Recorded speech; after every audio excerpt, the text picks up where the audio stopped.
Join me as we talk all things true crime.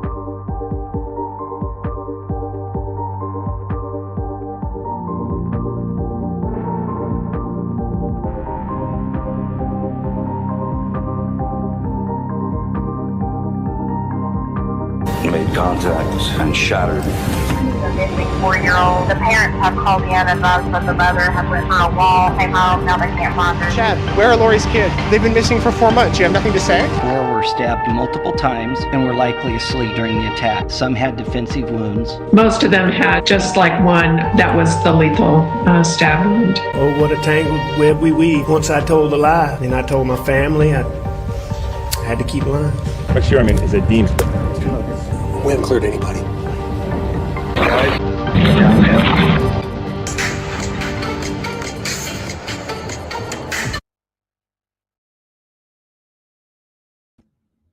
Hi, everybody. Let me know if the sound is good, everyone. And thank you for being here, Being Bio Girl, Zoe, Tony. I saw Melly in here, Marshall Dove. Good to see everybody. Hit that thumbs up if you haven't done so. This story is very important and it deserves to be kind of pushed out into the algorithm as much as possible. Hi, Kent. Good to see you. And thank you for letting me know the sound is good. I'm doing good. Thank you for asking. I'm hoping you're doing well. Also, Being Bio Girl, I know you're recovering. And hello, Bethany. So let me just share my screen because this is who this case is obviously about. Sebastian Rogers, he's been missing since February 26th this year. So we're going on quite a few months now with no leads, no suspects, no persons of interest. The last statement that they kind of have been making was no signs of foul play, but foul play is not off the table. So it's kind of complicated in a way because they're not ruling foul play out, but they don't have a theory or an idea of what really is going on, at least none that they've shared with the public. So he was 15 years old. He is on the spectrum of autism, 110 pounds, 5'5", and he was last seen wearing a black t-shirt, black sweatpants, and his glasses, which are kind of like a thicker rim. You can see in the picture, blackish glasses in Tennessee. So like you guys were saying in chat, there has been a lot of drama. Hey, Sherry and everyone joining. Tamby, good to see you. Margie, Maggie. There has been a lot of drama in this case. I've obviously stayed in touch with things going on, but we really try to keep this channel drama free unless it pertains to the case. So tonight, we're going to be going through Nina's interview. We haven't done that on this channel. I know it came out a couple months ago and everyone was going through it. I know that it stirred up a lot of drama just listening to it, but I feel like if we have to keep Sebastian's name and face out there, sometimes going back to the beginning and knowing about everything that kind of happened before Sebastian even went missing. We don't have any answers. So I feel like everything is relevant at this moment. And sometimes to keep his face and name out there, we do have to go back over, interviews with people surrounding the family, surrounding Sebastian, surrounding the parents, because ultimately a lot of children, the last person who sees them, the people who are closest to them, a lot of times are the ones who are involved. So we're just going to do our best to keep his name out there. And without updates from law enforcement, and I check every single day, the most we can do is just go over some interviews again. So like I said, this is going to be about Nina, who is the stepfather, Chris's ex-wife. She came out and she shared a lot of details regarding their past and the relationship that she knew between Sebastian and the dynamics at home. So we're going to start part 1 because I know that this is probably going to be a long live stream because her live discussion was around 2 hours. So we should just get right into it. Hello, Dustin, everyone else. Keenly, good to see you. So happy you guys are here. So let me share the screen. Now, this was sort of a hard interview to find because it was taken down, I'm assuming for certain reasons, but it's still out there on a channel. So Pointer Lover, my moderator, sent it to me. Hey, Melly, you hadn't heard this interview yet? Okay, awesome. I've listened to some of it, but I didn't listen to all of it. So that's the other thing. For me to kind of understand everything about this case, I need to, for my own research, go through and watch everything on it. So hold on a minute. I met him on a dating website. Okay, so this is the ex-wife of the stepfather, Chris. Oh my God, what the hell? There we go. Wanted to get to know him a little bit more. I thought I met Christopher back when I was 35 years old. I met him on a dating website. Don't know what I was doing there, I guess. I wish I could take it back. I started talking to him. He was stationed out in San Diego, and we started talking back and forth. Wanted to get to know him a little bit more. I thought he was a great person in the beginning. But everybody is always perfect in the beginning, right? We fail to see the red flags, and we fail to notice things that we should in the beginning. So he made a couple of trips out here, asked me to marry him, and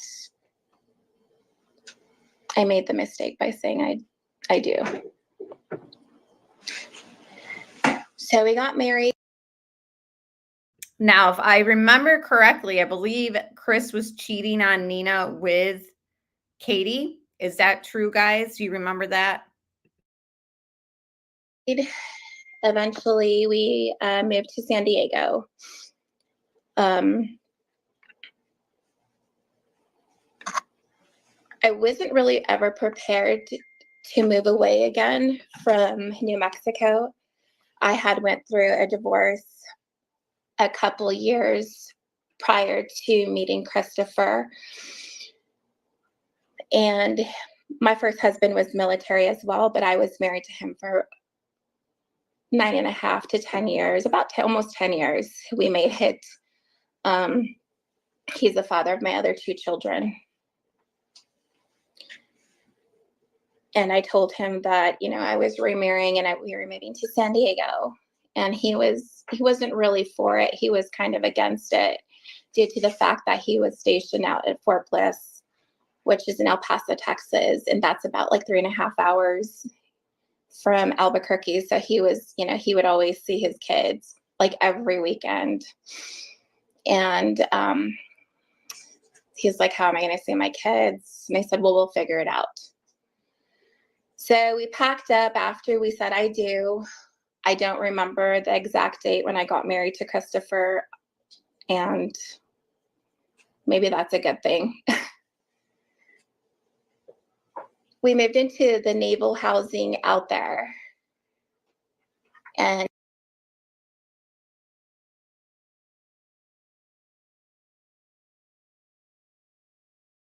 my son, Noah, was 3 at the time, and my oldest was about 7 years old.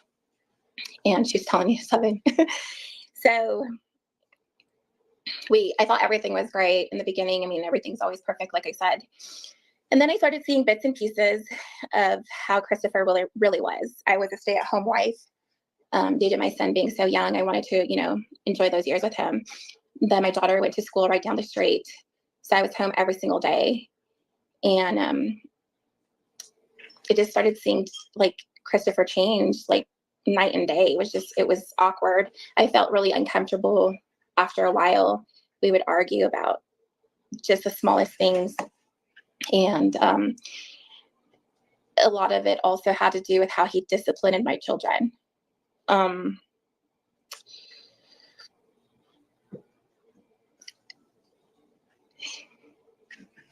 I'm very protective over my kids.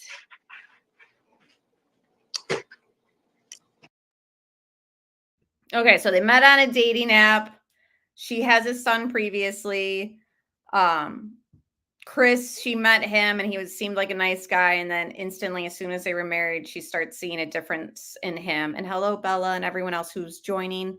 We're just going over some past interviews in this case since we have no new information on Sebastian, unfortunately. So I'm just trying to, catch everyone up. I do feel bad for her. And there were people who didn't think that she was credible. There were people who were saying she just wants attention. I never really got that vibe. I got the vibe that she's traumatized from their relationship and she's just trying to move on with her life. And I didn't want somebody else to discipline my children. I didn't want him talking ugly to them or hurting their feelings. And I remember one point in time where Christopher spanked my son really hard, and I got very upset with him. And I said, "You can't do that to my son." I said, "He's 3. He's a baby still. Like, you can't just do whatever you want." I mean, and he got upset and he's like, "Well, he needs to learn. He needs to man up. He's a man." I said, "He's 3. He's 3. Now, again, some people, and hello, Legendary, good to see you. Hi, Cindy, everyone else. Some people were saying like, "Oh, this information isn't relevant. Who cares?" If he is treating a 3-year-old in that manner and method, how do you think he's treating a 15-year-old? So I do think that this information is relevant.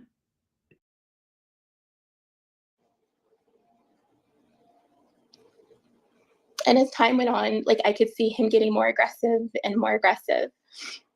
And I stood up for my kids all the time. I didn't like how he talked to them, how he wanted them to stand in the corner all the time. And I didn't like that. So I stayed a little bit longer. I ended up eventually getting pregnant with Faith. And it was probably, I want to say, maybe early September that I found out that I was pregnant with Faith. And I remember telling him that I was pregnant, and he wasn't happy about it. So I called my parents back home here in Albuquerque, and I told them the situation. And I said, "Well, Christopher wants me to get an abortion with Faith."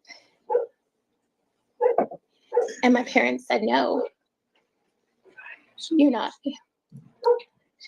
And I said, "I'm not." So I know he was very upset about me keeping Faith at that point in time.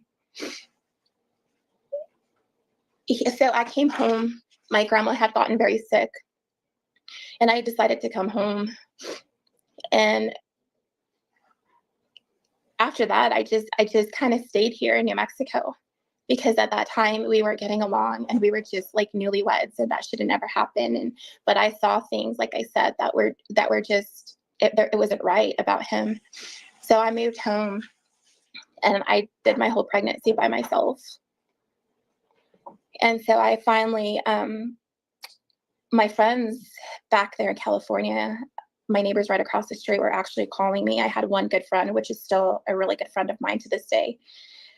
She called me and said, "Nina, So if he wanted her to have an abortion with his own biological child, the theory that people have come up with, and this is just a theory that's out there. I'm not saying that this is what I believe or that what we're pushing here on this channel, but there is a theory that Chris gave Katie an ultimatum and wanted Sebastian out of the picture, wanted their life to start over with just them and Faith, obviously, because she's here, she went through with the pregnancy.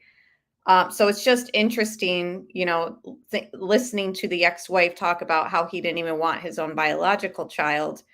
what makes anyone think that he actually did love and want Sebastian around? Just throwing that out there. Oh, Christopher's getting rid of your furniture and getting rid of your stuff. And I was like, what? And I was like, what do you mean? He's like, yeah, like he's giving away like your little, you know, your home decor stuff. Like he's giving away beds. And I was like, no way. So this was about Easter time. So I had went out there. I made a special trip. I asked my mom to go with me, and Isabella and Noah, they went with me. And I was still pregnant with Faith at the time. So we made it. I didn't tell him that we were going out there. So I kind of, wanted to see myself, because the neighbor also informed me that there was people at the house that shouldn't have been there. So I guess I kind of wanted to sneak up on him and see what he was doing, right? And we pulled up into the driveway, into the driveway, and he was coming out the front door with a bed that he was giving to the neighbor, which was my son's bed. And the look on his face was like a deer in headlights. And he dropped the bed right there in the front yard, went back in the front door, slammed the door and locked it on my kids. And my mom told me at that point, she said, I can't believe he's doing this. Like, what is he doing? So I go in and I unlock the door and I said, what are you doing? I said, are you giving away my stuff? And he had nothing to say. So he brought the bed back in, because I knew that's what he was doing. And, the neighbor across the street, like I said, told me. So we stayed there. It was super uncomfortable. My mom felt the tension between the both of us. My children felt it as well. And at the time, Faith started moving. Like I could start, I felt her moving around in my stomach. And I told Christopher, I said, look, I said, put your hand on my stomach. I said, can you feel her move? He said, no. When you're pregnant, you always think that your spouse is going to be super supportive and be super excited that you're pregnant and bringing a life into this world for him, right? If I remember correctly, I think it was Scott Peterson who was not really interested in touching Lacey's stomach for kicks either. If I remember correctly, I could be thinking of a different case. Hey, Pointer Lover. Again, thank you so much for finding this interview and sending it to me. Chris seems like a controlling man, in my own opinion. The interviews and Katie seems on edge around him too, as body language shows signals. I could be wrong. I kind of get that same vibe. She knows to kind of back off and let him take the lead.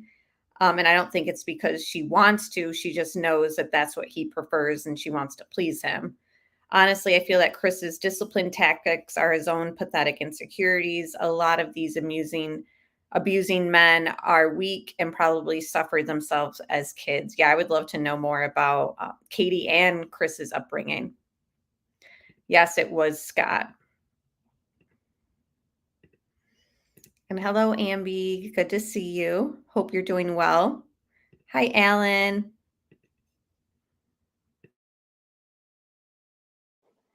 But I didn't get that. I didn't get that support that I needed. So we had a conversation my mom brought up between Christopher, myself, and her. And she had said, do you not want Faith? Like, do you not want this baby? And Christopher stated to my mom, he wasn't happy. And he said, what if one of them dies? What if Faith dies or Nina dies on the table, or when she's having this baby? Like, my mom said, don't talk like that. Like, why are you talking like that? They're still here. So we left again after a couple of days. We came home to Albuquerque, and still I tried working it out where we were at, but it just wasn't working. I wanted out. And I had Faith on my own.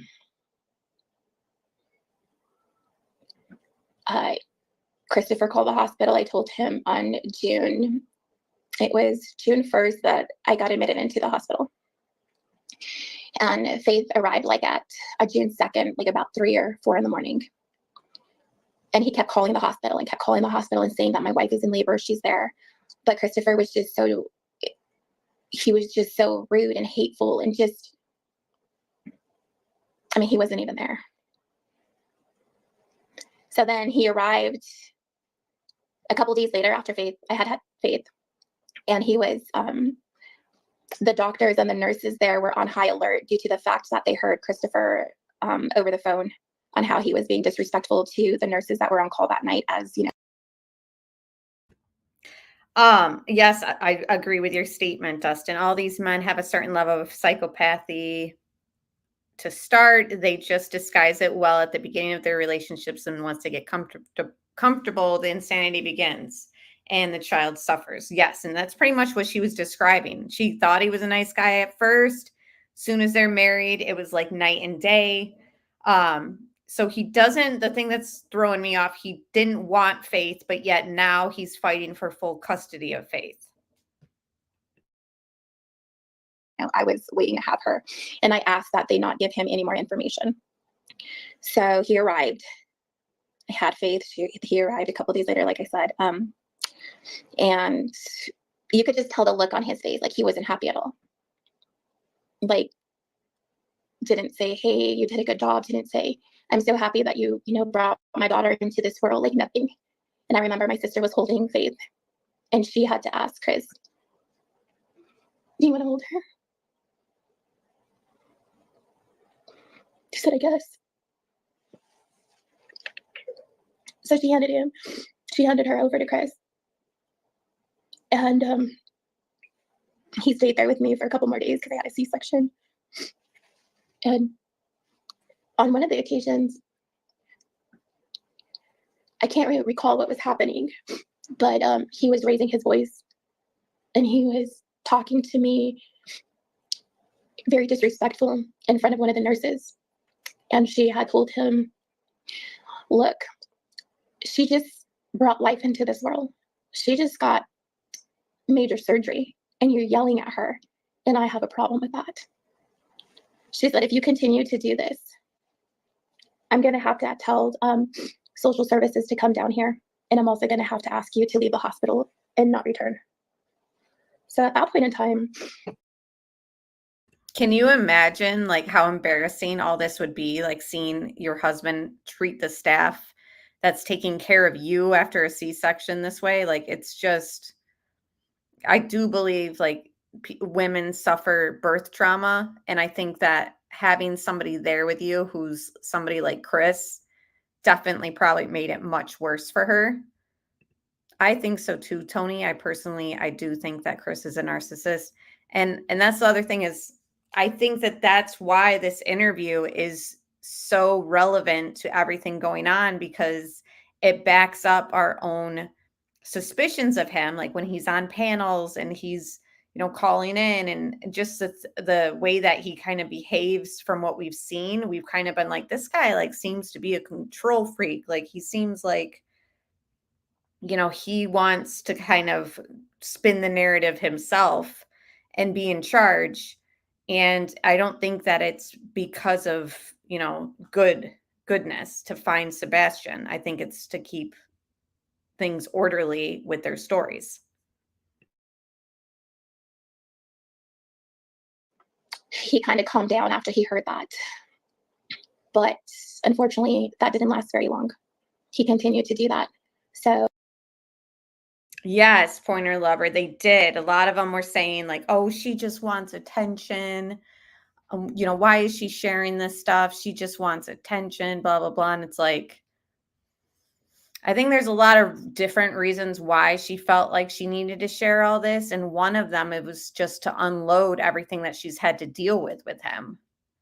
So I found her very credible personally.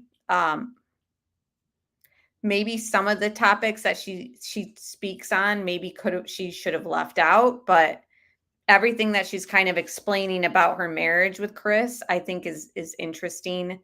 I think she's being genuine too. He talks to women like they are trash. Yes. Very cold and abrasive. Yeah. Terrible. She definitely isn't lying. I agree. And hello, Carol. Good to see you. So, social services at the hospital was told to come down, and he was pretty much, she said, you can't do that here. And she was really concerned for my well-being at the time, and also Faith's, because, here is Christopher, dictating and telling me what I can and can't do, and telling the nurses to do their job correctly and all these other things, and raising his voice at me. And, so they had to step in. And so she said, this is it. Like, you're going to have to leave the premises. And, and he got a little upset. He's like, no, I'm going to change. I'm going to be good. So, they said, okay, but we're watching you. We're watching you. So after that, we had left. They discharged all of us from the hospital, and he didn't want to stay at my parents' house because my mom and dad live in a trailer, and he doesn't like that. It's a house, right? Still.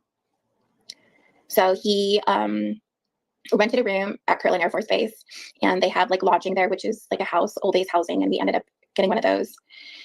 And we stayed there for a while. I remember one night in particular where we all went out and got something to eat to bring it back to the room. I had went into the restroom, I believe that's where I was at, and Faith was in her car seat, and my oldest daughter was in the living room with my son and Christopher. Well, anyways, I guess I wasn't moving fast enough for Christopher, but the baby started crying. Faith started crying, and she's crying, and I'm trying to get to her as fast as I can. And when she was in the car seat, my oldest daughter at the time witnessed this with my 3-year-old son. When she was in the car seat, he ended up hitting the car seat against the wall, and he's getting upset because she's crying. And then when she was in her car seat, there was a coffee table right there, and he ended up tossing her on the coffee table with the car seat because he was so irate that she was crying. And I said, hey, what's your problem? I said, what are you doing? Like, she's a baby. She's going to cry. I wish I would have just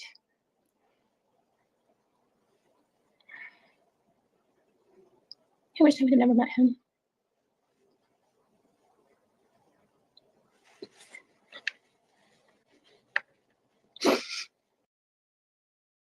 Can you imagine having a child with somebody that you wish you never met? And now she's sharing. I mean, last I knew, Faith was spending time with Chris, like right now for the summer. And someday she's going to find out, probably through her mother, that he didn't even want her. And that's horrible. Well, hopefully that's not shared, but I'm sure Faith will realize it in time anyways.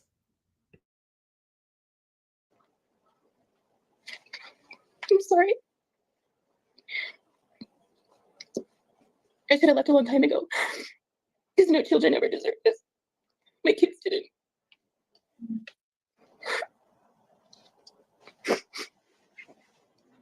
So he left again to San Diego. A couple days went by. Then all of a sudden he's like, well, why don't you move to Hendersonville? And I was like, why though? In my head, and I knew it was a bad idea. I just knew it. I knew it because our marriage was on the rocks. I wasn't happy. He wasn't a good father figure to my children. I don't know why I said yes. Well, anyways, let me back.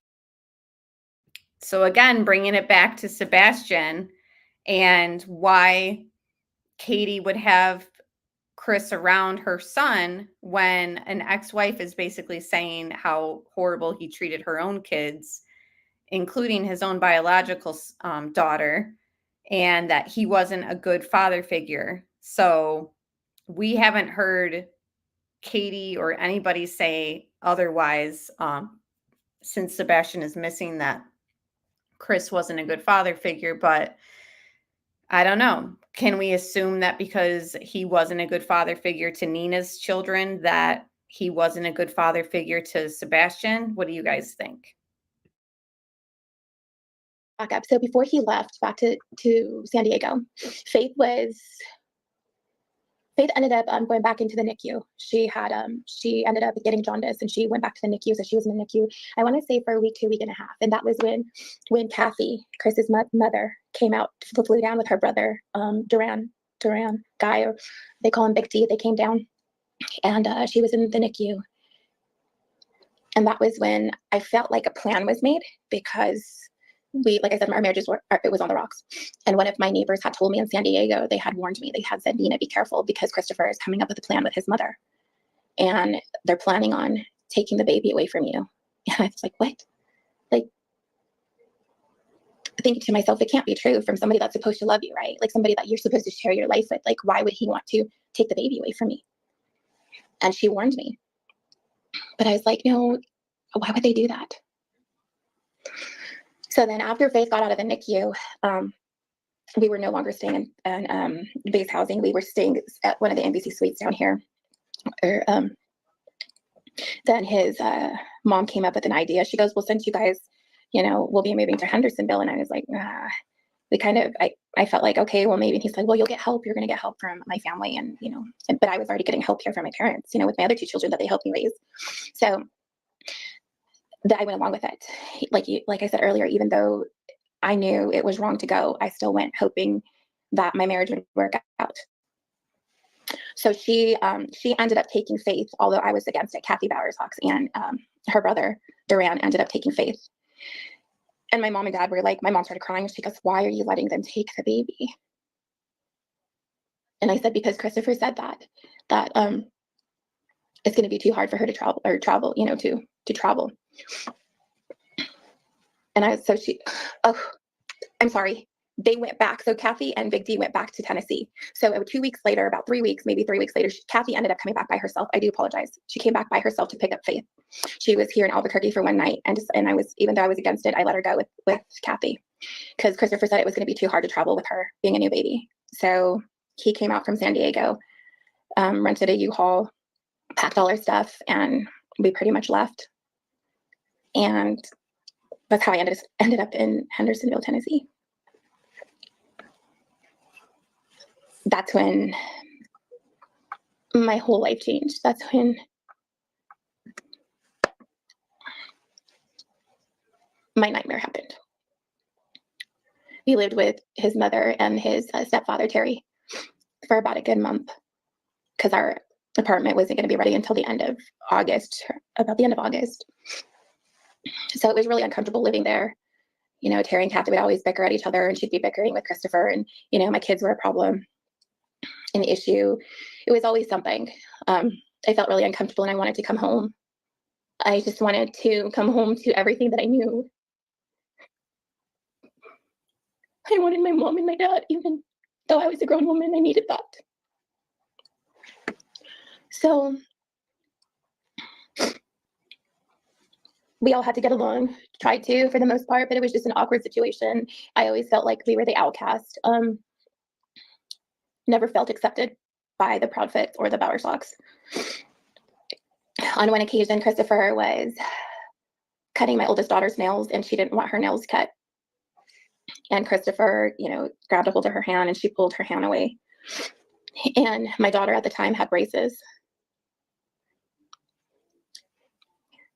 He backhand Isabel in the face and busted her whole lip open. All right. Well, I forgot about that detail. So he's smacking a little girl, in the face, and she busts her lip open because she's got braces. Hey, Debbie Fox, good to see you. If anybody hasn't hit the like button, we're trying to get Sebastian's name and story out there. So if you could just do that, it's greatly appreciated. Damn, my son 16. I can't fathom if he was missing. Her pain is palpable. Doesn't help being a true crime fan and an empath. Agree. Totally. So if he's already hitting, her children the way that she's already described, we know that he openly admitted to hitting Sebastian with a belt. The problem is he allegedly is at work the night that Sebastian goes missing. So how does this all play in? What is everyone's theory? Is Chris involved? Was it just Katie? Do either of them have anything to do with this? Did he run away? I mean, share your thoughts. I am sick over the loss of Sebastian, whom unfortunately I don't believe is still with us, as well as Madeline Soto case. We have to do better as a community, as families, for our youth, and all of them. Yeah, and I really hope that TBI comes out with updates, because like this Summer Wells case, we haven't gotten anything in 3 years. I don't know what's going on with TBI. Like, what are they doing? They need to check where he works, and I've said it from the start, and I'm sure they have, but that information is probably not made public for a reason. But what's going on? No arrests, nothing.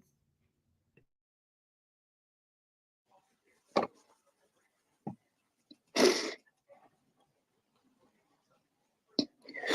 should have left, but I didn't. And I was like, oh my God, like I can't be here. I don't want to be here anymore. So I would come up with every excuse just to come home, but yet, I couldn't come home. So finally we went and we made it into the apartment. And a phone call, like as soon as Christopher was leaving, he settled us in, got a storage unit of what couldn't fit in the apartment. He got everything ready, all right, him and his family. As soon as he knew that we were comfortable, he left back to San Diego. But the night prior to him leaving, he had got a phone call or text message that night, and it said something like, hey baby, or around something like that, saying that when is your flight coming in? And I was like, what? Like, who's texting him? So I did confront him. And like you said, on one of the podcasts, is that I did slap him. Yes, I did slap him across the face, because who's he talking to at this time? And saying, and he could say that she was lesbian, up and down. But at this point in time, I didn't know what to believe. And I'm curious how old Faith was also when I think she was a baby when this confrontation takes place and she slaps Chris. I'm not saying that I condone that or, whatever, but I think that postpartum rage, postpartum depression, postpartum anxiety, and postpartum OCD, they've determined that all those symptoms last up to 2 years. Like, your hormones are screwed up for up to 2 years, they're saying nowadays. So I'm curious if Faith was in that range of the 2-year mark. If he's cheating on her and she's dealing with his abusive behavior on top of it, and she slaps him, it paints a very terrifying picture of the torment that he put her through. And Pointer Lover says, in my opinion, Chris's parents helped Katie. So a lot of people I know have that theory, and that's very interesting. And I don't know anything about him, but from what I hear, the family isn't much better than him. I loathe Chris and his family. They're ruthless. That's what I'm hearing. Just like Stefan Stearns. Yeah, just dirtbags. Roxanne's here. Party can get started. I know you've been listening while you're driving. Thank you so much. Did they see Sebastian at the day he went missing? I think it was a Monday, so he probably went to school. Just curious, not real good with the timeline. So she went to wake him up for school on Monday, and he was gone. So the last time anyone allegedly seen him was Sunday night. He was last seen on camera, and the last actual visible proof of him is at Texas Roadhouse.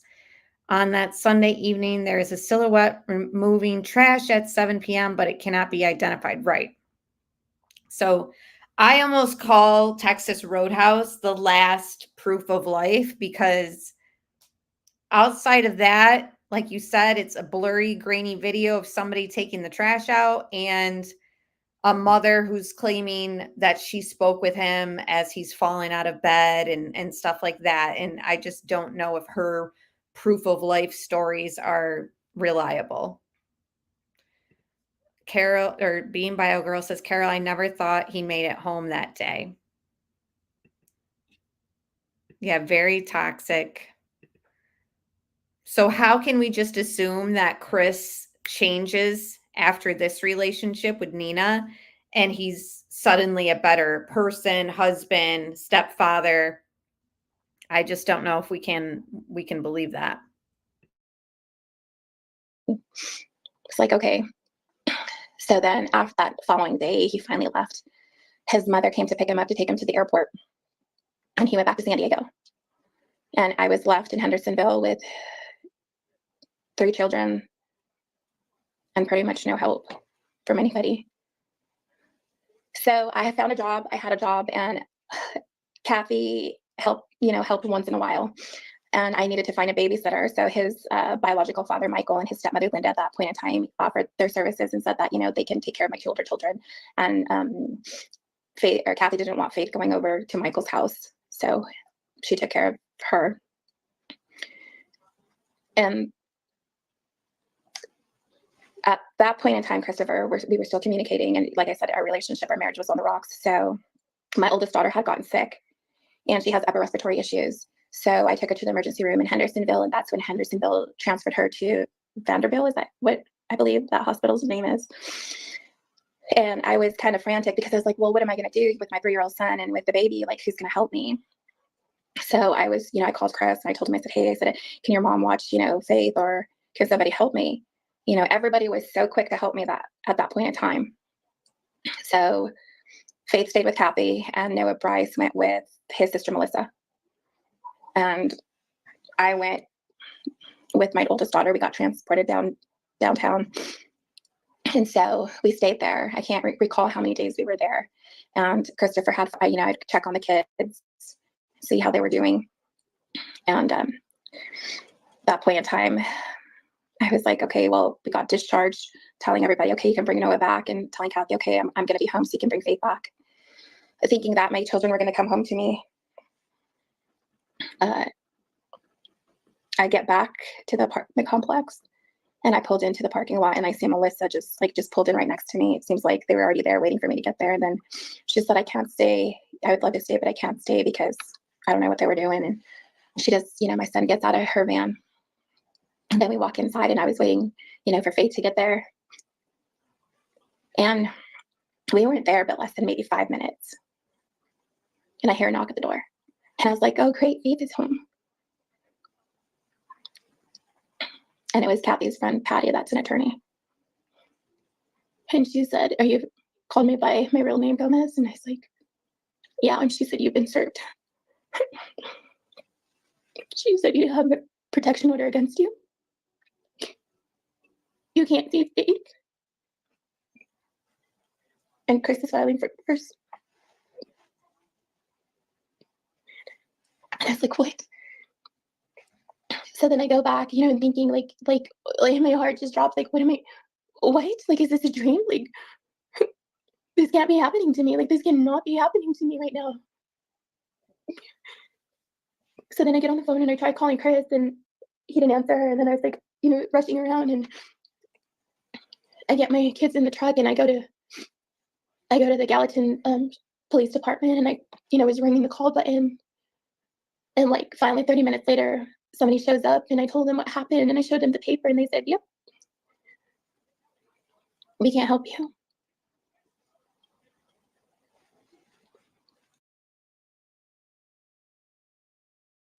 Hello, Anna. Thank you for being here. Hi, I'm new here. Chris didn't like Sebastian. He said that he didn't want Sebastian around his daughter. Proof he's gone, and Faith is at their house now. How can a judge allow this? I don't know what law enforcement is doing, honestly.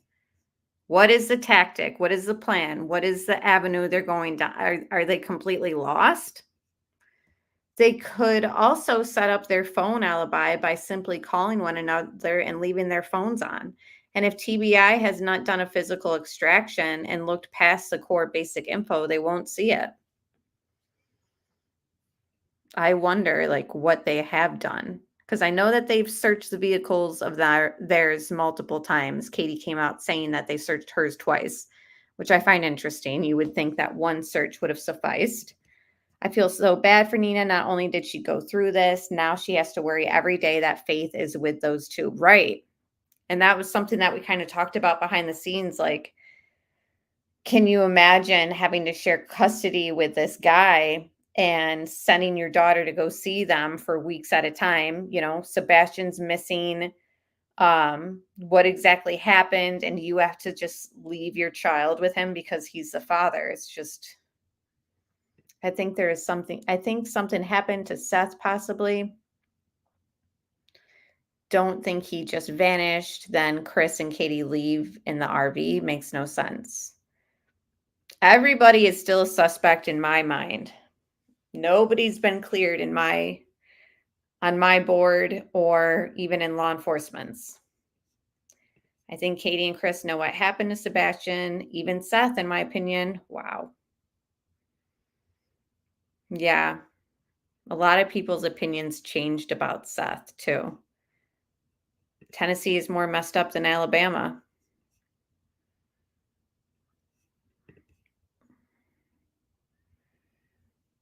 I don't have any faith in Tennessee law enforcement, particularly the TBI. They did not even collect a third phone from Candace Wells when Summer went missing. Yes. There was some things that just were like, what are you guys doing?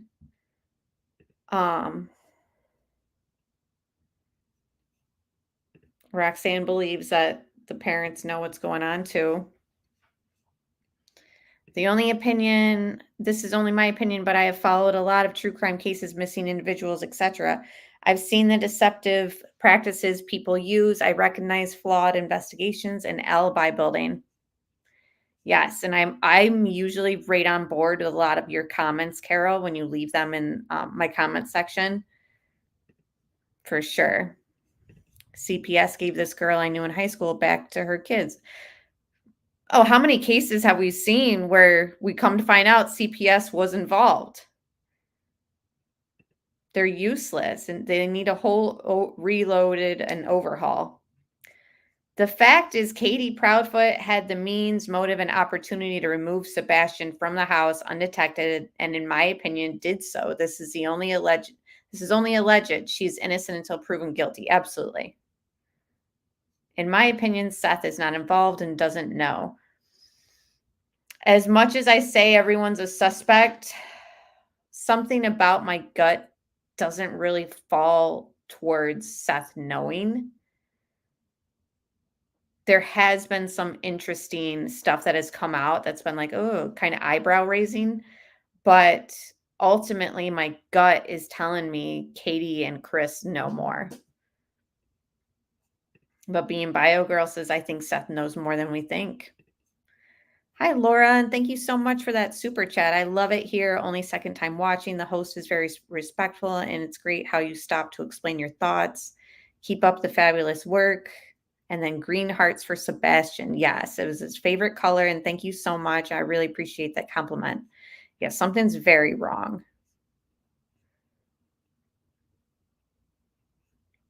Okay, I know I've heard some of this too, but I appreciate you guys listening again with all this. Oh, I'm sorry, Miss True Crime. Yeah, I think that too. Seth has made mistakes, but he wants Sebastian found. And then I've also seen people say Seth doesn't want Sebastian found because then people will stop donating to him. There's all sorts of different, opinions and theories and finger pointing that have gone on in this case. And half of that, I think, is because we're not getting any updates from law enforcement, unfortunately.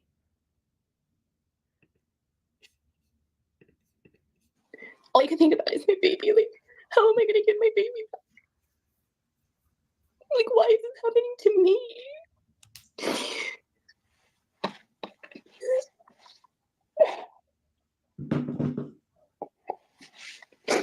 So I go to Kathy's house and I knock on the door. And I remember I had Christopher's stepmom, Linda, on the phone with me. She was on speakerphone and I told her what was going on. Little did I know everybody was in on this. And Terry answered the door, which is Chris's stepfather. And he told me that I need to get off of his fucking property. And here little Noah, who's 3 years old, and my Isabella's 7. And they're standing behind me. And I said, please tell me what's going on. I said, where's Faith? I said, please give me my baby. And he told me, get off my fucking property. And he took out a green and black baseball bat.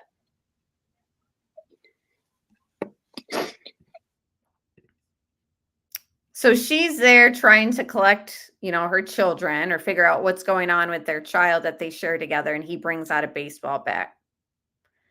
So this is the person again, and that's if we believe 100% what Nina is saying. I personally do. I know there's some people that came forward and were like, oh, well, so many exes will come out and try to bash you. And that's just what ex-girlfriends and boyfriends and husbands and wives do. Who knows if everything she's saying is true? I personally believe it. I really do. And Linda says, I believe every word this lady is saying. I heard that interview before. And in my opinion, she is an honest lady. Yeah, I just feel like everything's kind of flowing in a normal, organic way when she's telling these stories. So it comes off as truthful to me. Yeah, and this is the real Chris. And he told me to fucking leave or he's going to bash me and my kids' heads. So not only does he allegedly threaten her, he's threatening to bash the children's heads in as well. So, we all go through breakups. Some of us are children of divorce. We see this stuff firsthand in certain situations. Not all of us, but, a majority, I think, have seen something, similar to this, whether you're from the kids' point of view or the adults in this situation. And this is Chris. This is Chris who's threatening to bash the children's heads in with a baseball bat. And then he remarries Katie, and Katie's son goes missing.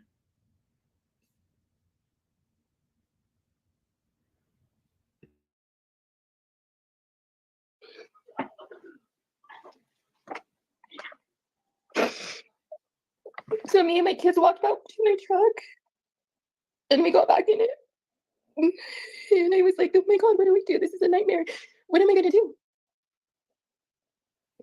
And Chris was inside of the house with the baby. I saw his shadow. And they lied for him and they said that he was in California and he really wasn't. So we go back to the apartment and I'm trying to gather all my thoughts together. I'm trying to keep as calm as I can for my other 2 children, but all I could do was just cry and just think, like, what is my next move? What am I going to do now? I'm so far away from home. I'm far away from my parents. I'm far away from everything that I've ever known. So then I make a call to my brother, who, he lives in Phoenix. And I told him what was going on and he was so upset. And he's like, oh my God. And he's like, have you called mom and dad yet? And I said, no. And he told me himself that day, he said, you're going to fight. You're going to fight like hell to get Faith back. You don't leave that baby in that state. Yeah, that was always sort of a red flag for me as well. Pointer Lover is that he was married 5 times. Again, I understand divorce happens, breakups happen. Sometimes you meet people that are not good people that you have to get away from, but who in this chat, men and women, I want your opinions, like him being married 5 times, like, is that a red flag to you guys as well? You fight like hell to get her back, whatever it takes.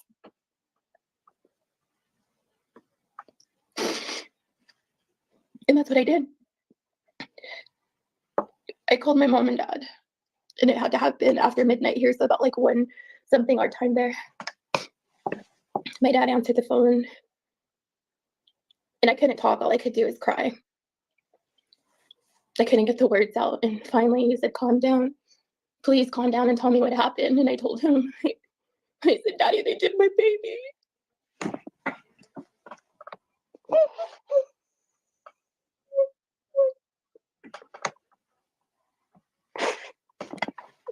And all he could get out is, oh no, they hurt my baby.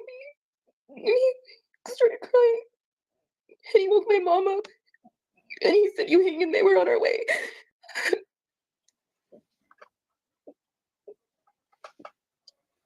So every single day, I worked at a local Great Clips out there. And I went in from the time it opened to the time it closed. That following morning, after all this had happened, I went to my bank account and to my savings. I've been saving money through this whole entire time, but I've been using it since we were out there so I can help support my kids and myself. But little did I know that Christopher wanted me to use all my money because he didn't want me to have anything, so I wouldn't retain a lawyer. So that morning before I went to work and dropped my kids off, at the time, Michael and Linda, which is Christopher's biological father, and his stepmother were still helping me watch my kids because I still had to work. And I went into my bank account, and I remember I only had $1,100 in there. And I was looking through the phone book or looking through, my phone and saying, well, I need to get a lawyer. Who can I get? Thank God for Mr. Edwards, because I went into his office before, I called into work that day pretty much, and I said, I need to just think. I said, I need a day off. So I went into his office, and I ended up doing a consultation with him. And I remember him, he told me what his fees were, and he told me, I told him the situation, and he was in shock, and he goes, my God, he goes, this all happened, like, you should have never came out here. And I said, I know, I should have never came out here. So at the time, I explained the situation to Mr. Edwards, and I was crying, and I said, Mr. Edwards, I said, I just want my baby back. And then I remember I still had my wedding ring on at that point in time. And I slipped off my wedding ring and I sat it on his desk. And he looks at me and I said, please, sir, I'm not doing anything, just for my baby back. He said, you're all I have. Please help me. I remember he took out his little magnifying glass and he looked at it and he put his head down. And he goes, God. He goes, I work for money. I said, and I know, sir. I said, and I promise I will pay you every time that I can. Just help me bring my baby home. And he said, you got yourself a lawyer.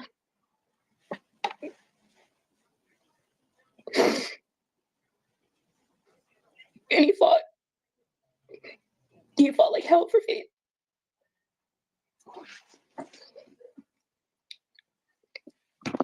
We went to everything happened in Gallatin Courthouse. My parents were there. We went to the first trial, and I remember walking in the courthouse and my stomach was turning. I hadn't seen my baby.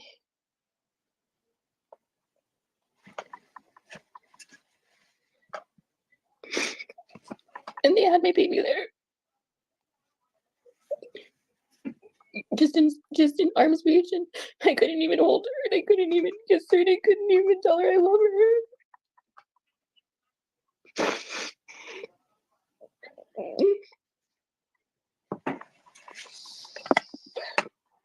So we went to trial. I don't know what you want to call it, a trial, a hearing. I think I was just so oblivious to everything at that point because I was so heartbroken that my baby was gone.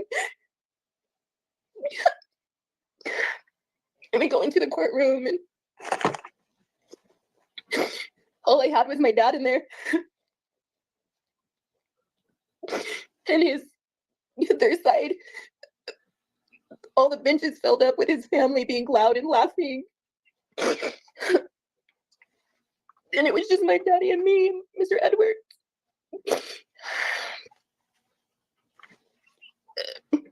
And I remember the judge, his attorney, just everybody in there. All the hurtful things that they put on black and white about me.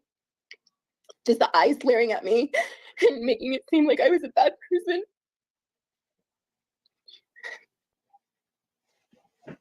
And I sat there. And he asked me a couple of questions, and I answered. One of them was, why did you move out here, Miss Proudfoot? I said, Your Honor, to try to make my marriage work. I said, in which it didn't. I said, I made a mistake by coming out here. I made a mistake by trusting somebody.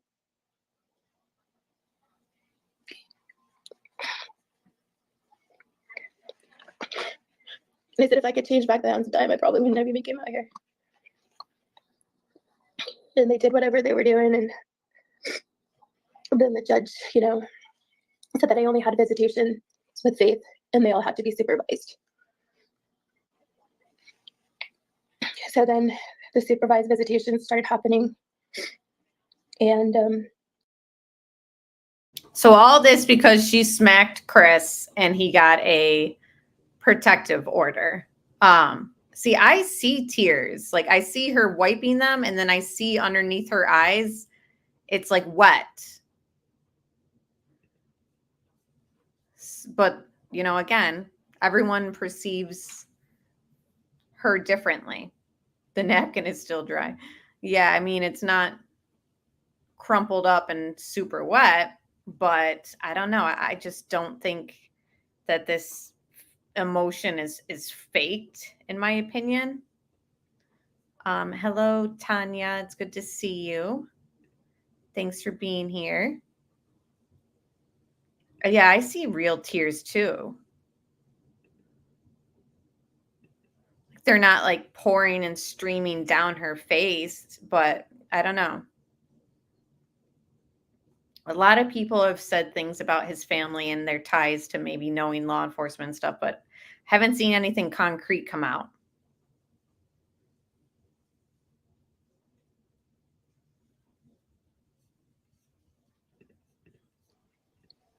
we would visit Faith.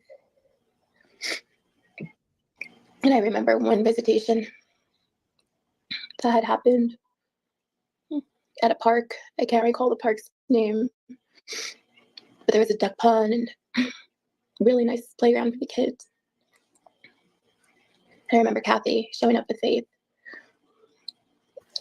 And we all sat there, got Faith out of the car seat. I was slamming on her and kissing her, and telling her how much I love her, how much we missed her. And I handed her to her big sister. And I took a picture of those two.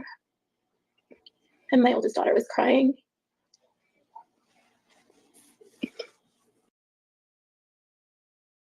I think she's just there for summer, but I'm not 100% sure. I don't know if they ever came out and stated. Okay, so he is filing for full custody. So they are battling over Faith.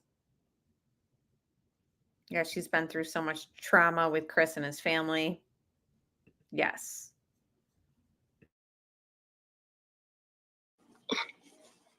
We only had about, I believe it was between 20 and 30 minutes of visitation with Faith once a week, if I'm right.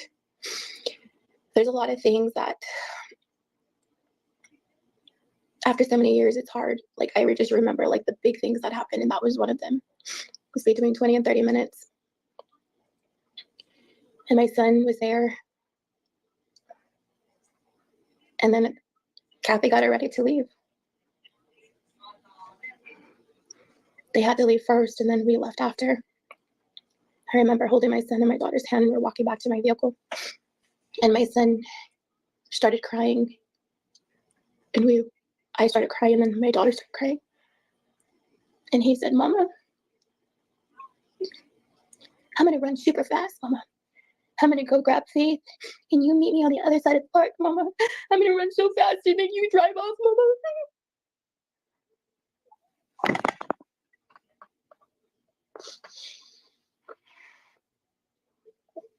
The pain that Christopher and his family has brought to my family is pain that we'll never forget, pain that we live with every single day of our life. And I remember that very clear. And we went home. And we had another trial a couple weeks later. It was, I believe, I want to say it was in maybe November, either in October or November. I can't recall the dates. But at that trial, I was praying to God and to my God that we were going to bring Faith home.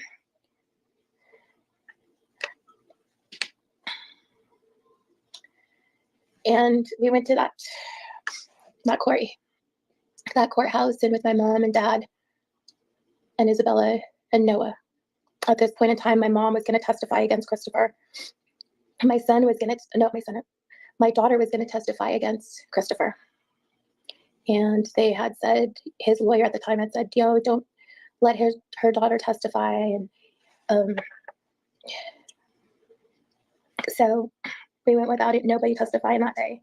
Christopher had ended up getting, he was talking at the time. Judge was asking him all kinds of questions. And he made me look like a monster. He made me look like I was the problem.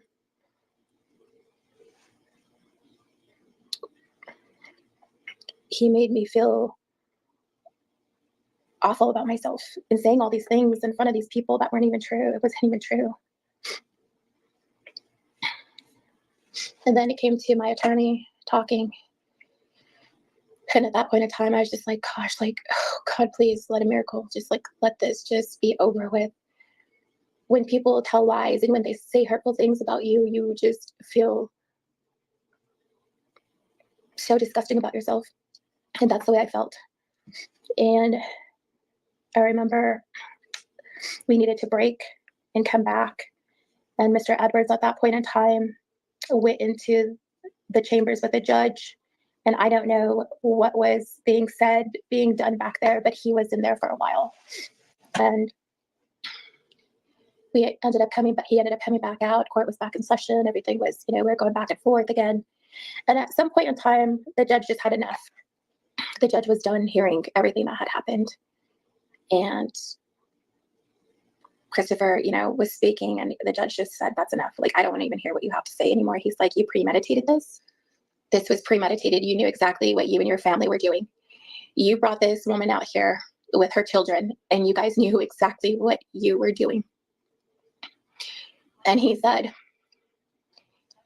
8:30, Gallatin's Sheriff's Department, that's where the exchange is going to happen. My heart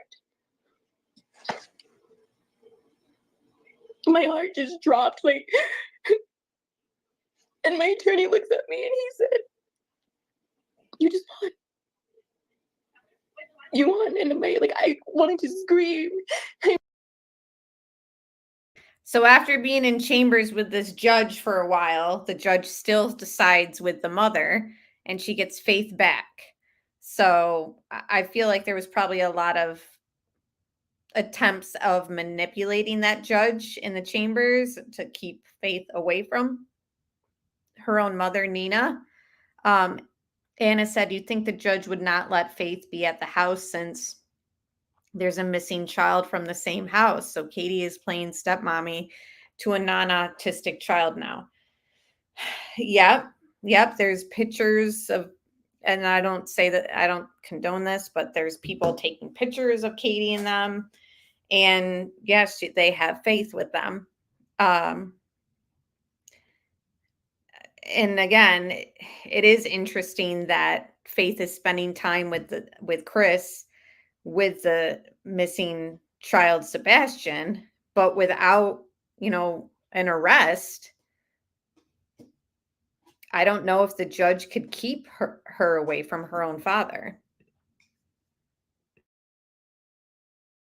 I wanted to hit my knees, and all I could think about is, I couldn't wait to wrap my arms around my baby again. And the judge, everybody was hysterical on his side, of course, and my daughter and my mom were waiting out there. And I remember his uncle going out there, and he swung open the door, and he was so angry. And my daughter overheard him say, "She won. She won."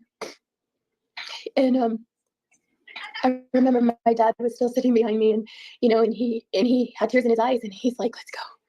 And my attorney followed me outside, and we went out, and there was just so much chaos coming from the Proudfoots, and we went outside very humbly.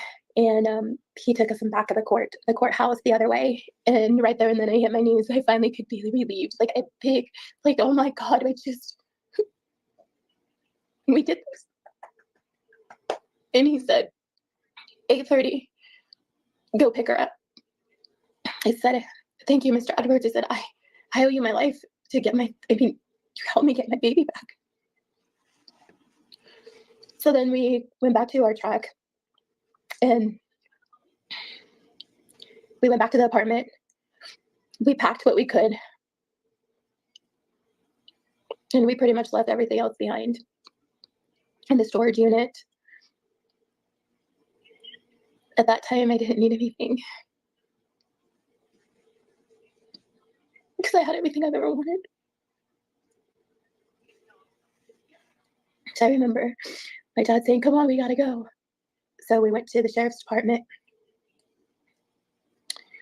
and we showed up. And I remember I told my dad, I said, "Wait here." I said, "Stay at that Wendy's." So my dad stayed at that Wendy's waiting for me, and he said, "Okay." He's like, "You call me when you're on your way so I can follow you out, okay?" And I said, "Okay, Dad." We got to the sheriff's department. Christopher and his Michael, Linda, Kathy, Big D, Melissa, his whole entire family was there. So then the exchange was happening, and they live streamed me on Facebook.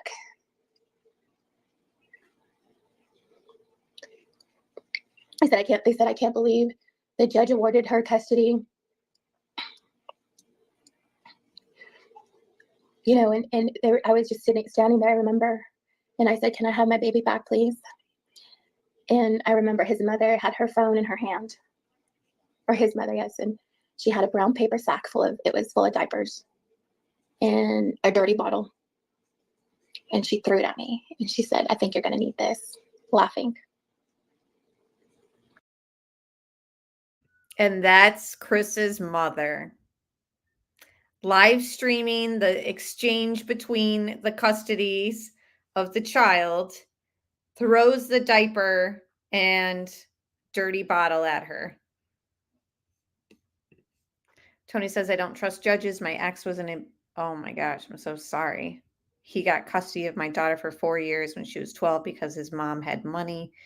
She came back to me at 16. Wow. I'm so sorry you guys went through that. Money goes a long way in a lot of situations, unfortunately.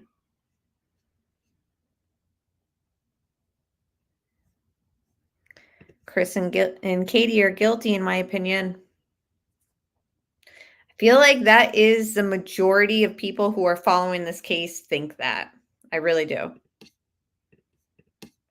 And I said, "Thank you." And my 2 younger children were sitting in the back. And then I said, "Okay, can I have Faith back now?" So I forget if it was Kathy or Chris, but they tossed her at me, and I caught her. And I said, "Thank you." So then I get her in her car seat, trying to buckle her up and telling my kids, I said, "You need to buckle up." I said, "Okay, we're going to leave." I remember at the time, my front door had opened at that time, and Christopher got inside of my driver's seat of my truck. And everybody was still filming, live streaming me on Facebook. And Melissa Proudfoot had said, "Why don't you put it in reverse and drive over her?" And I told my kids, I said, "Get out. I'm trying to get Faith out again." And I told my kids, and I remember he put the truck in reverse. Then I told my kids, I said, "Get out." I said, "Jump, get out." And I remember them I remember them getting out as fast as they could, and we're running into the sheriff's department, and I had faith, and I'm running, and I'm yelling, and I'm asking for help. I said, somebody please help me. Nobody came out. And then finally, he came in, Christopher, behind me. And they finally opened the door. And they put me in a back room with my kids. They turned the lights off on us. In the process of me calling my attorney to tell him what was going on, Kathy disconnected my cell phone. And I remember Mr. Edwards calling the police department and telling them they need to let me go. And at the time, Christopher was still in the military.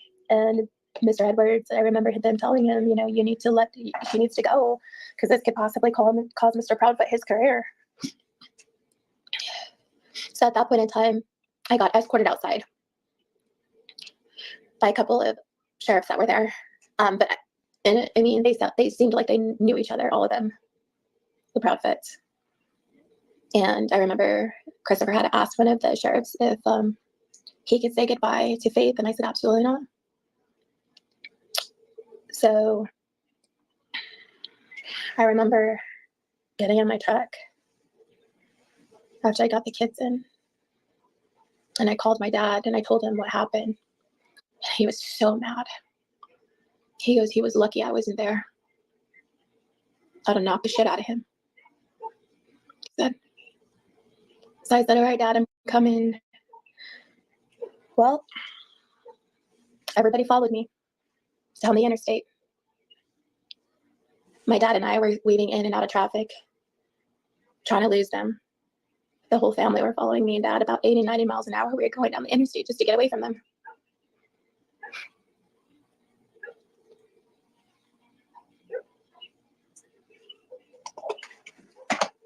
We drove all night. We finally got to Little Rock, Arkansas.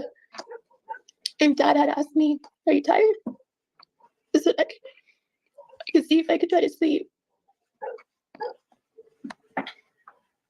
We couldn't sleep. So then we drove all the way home. We were all scared. We didn't know what was going to happen. We drove. The relief that I had just to see, I've never felt so relieved to see that New Mexico. Welcome to New Mexico sign. I was finally home. Finally, we made it. Chris kept calling, and I avoided him like a plague. Because the judge in Tennessee awarded me custody. So Chris is following them, speeding. He's calling and calling. Clearly, he's a guy who's losing control and he can't handle it, it sounds like. And hello, Pale Rider. Good to see you. Thanks for being here.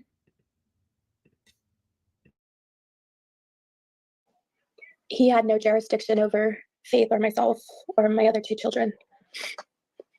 And at the time of all this, they brought CPS involved in that case over there. So we get home here, not even a couple days goes by. He ended up calling CPS on us here. And using CPS against me every chance that he got. Showing up to my kids at school. Scaring my kids. Just like he did in Tennessee. So I filed for divorce here, which I should have filed on tribal land at the time. Because I wouldn't be going through this. So the divorce happened, but it dragged on and on and on because Christopher made a big deal about absolutely everything. I had to ask for permission to leave Bernalillo County. I had to tell him what I was doing, and if I left New Mexico, he had to know. I am part Native American, so our reservation is probably about 4 to 5 hours from Albuquerque, and at the time, my grandmother was still alive, so we would go out there to see her, and he really never wanted me to take Faith out there. And on top of that, he really never wanted Faith to be Native American.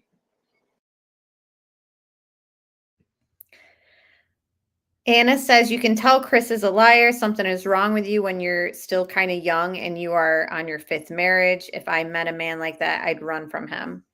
Right. And a huge red flag that they met on a dating app. I just feel like, even though some relationships work out that way, I feel like it's an easy way for people to portray themselves in like a digital front, like, oh, everything looks good on paper. And then once you're married, the real them comes out to be seen.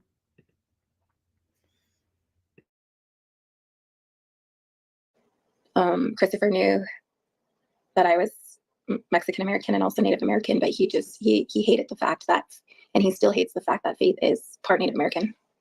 So just everything, he would take me back to court for just everything. It wasn't a good divorce. And the parenting plans, it had to be his way or nobody's way. He had to have the last word, and this is what he wanted, and his attorney made sure that's exactly what he got. A lot of times I gave in because I wanted it to be over. I didn't want to have to or have somebody dictate what I can and can't do. I mean, I've been a mother for an X amount of years at this time, and it wasn't like, I'm new to all this. But everything had always had to have been Christopher's way. And even though I gave him what he wanted, it was something different. Oh, Faith can't wear leggings, or, just the stupidest things, or, it was dumb. I can't even recall how many. Faith can't wear leggings. So this guy is that controlling that even a young child is being told what they can and can't wear. And leggings, like, those are pants.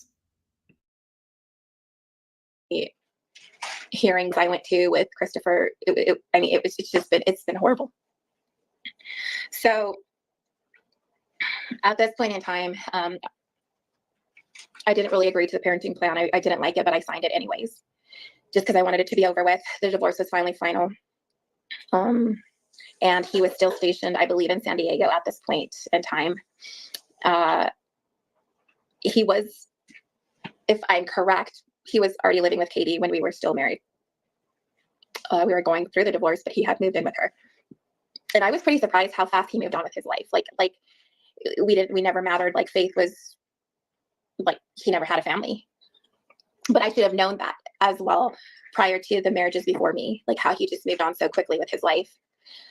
So he would take Faith out there when she was little, like for 2 weeks or a week. And, Katie and them would be living the family life. I, at the time, did not know Sebastian or Katie. I would just see Katie through FaceTime, where she would be doing something in the background.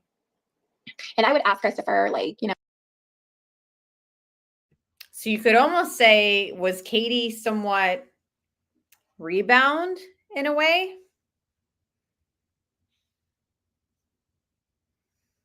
Right. I mean, leggings is just like a regular fashion statement. Like, how do you avoid it? So many outfits, so many outfits for kids. Like, it's leggings. Is Faith the only biological child between them? Yes. Yes. Thankfully.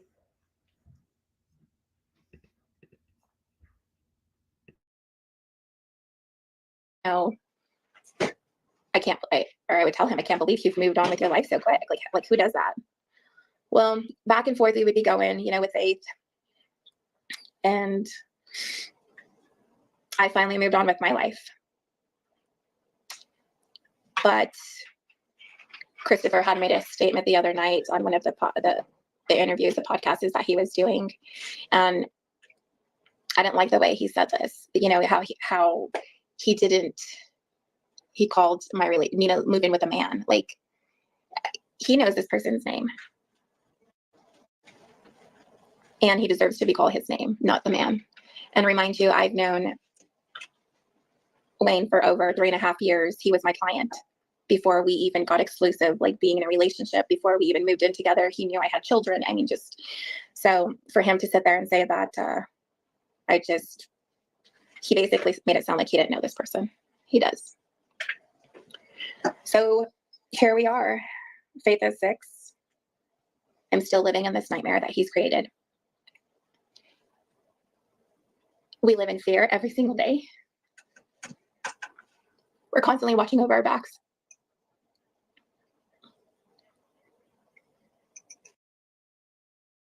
So if she's living in fear every day and constantly watching her back, how are we supposed to feel Sebastian felt living with Chris every single day? My kids don't even know what a normal childhood should feel like, because they were exposed to all this at a very young age.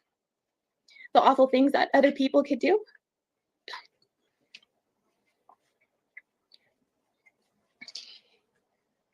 My oldest daughter said it best. She said, "Mom, I feel like I was robbed of my childhood because of Chris. Because of everything that he's done. I've had to grow up so quick to protect my siblings. And you protecting us and always living in fear. Being called to the office and wondering if Child Protective Services was there. She's 15 now and still hates to go to the office because of everything that he's done and his family has done. I feel helpless because I feel like I can't protect them enough. And I wish there was more that I can do. We're still living in this nightmare. We're still going to court. So her eldest, who's 15, is still kind of having trauma-related issues because of Chris. And yes, cheers, Zoe. I got my coconut water here. The children do remember, even from a very young age. I left my abusive husband when my son was 15 months, but he still was and is affected by the ongoing stalking and threats and my PTSD. I'm sorry you had to go through that. How old is Faith? 6, maybe 7 by now. Yeah, 7 or 8, maybe.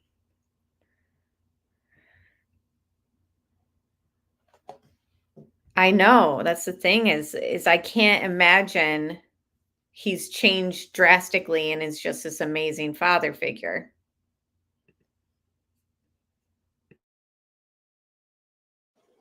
He still complains about everything when it's not his way. In the beginning, there was CPS called. He used Child Protective Service on me because of the divorce to get my children taken away from me. He has a friend that works at Albuquerque Police Department as well. I don't know if he still keeps in contact with him. I believe so. He was told to do a welfare check on us one night, but he didn't take the call, probably because he knew both of us. I mean, I don't know, and I don't know how that would have been used against him either, I guess. Maybe he was worried about that. Just, he's been filing for full custody, Christopher, for about 1 year to 2 years now, if I recall.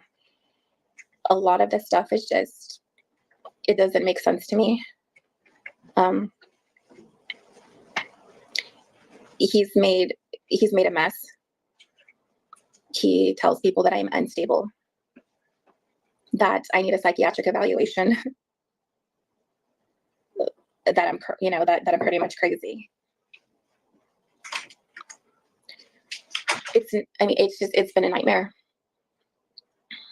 And the recent one, why he's pushing for full custody, is because I moved Faith out of Bosque Farms Elementary to a Native American academy in Albuquerque, where my youngest son goes and my oldest daughter goes down the street to a high school and is a minute away. So I was trying to make the commute easier for all of us. All my kids are in curricular activities. My son's in football. My Faith cheers for her brother's Yaffle football team. So practice. My 2 older girls are in Mexican folk dancing, Faith and her older sister are in Mexican folk dancing. My children are in 4-H. So my kids are super busy, and I work in the city as well. So trying to make my life easier, I decided to put her there, and he did not like that, him and his attorney. So they're pushing for full custody about that. I mean, I can't even recall how many other nonsense issues have been brought up. My children, myself, I mean, I'm over it. I'm tired. This has worn my whole entire family down, my children, myself.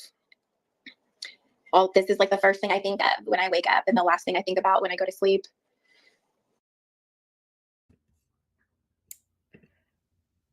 Carol says, I believe any trouble with Sebastian's stomach that he was experiencing was a direct result of anxiety and fear around both Chris and Katie. I could definitely see that. Maybe even the accidents that he allegedly was having. Yeah, the stories are coinciding with others as far as I've seen. Hello, Unravel. Good to see you. Chris was revenge calling CPS. Right. And that's very, vindictive behavior.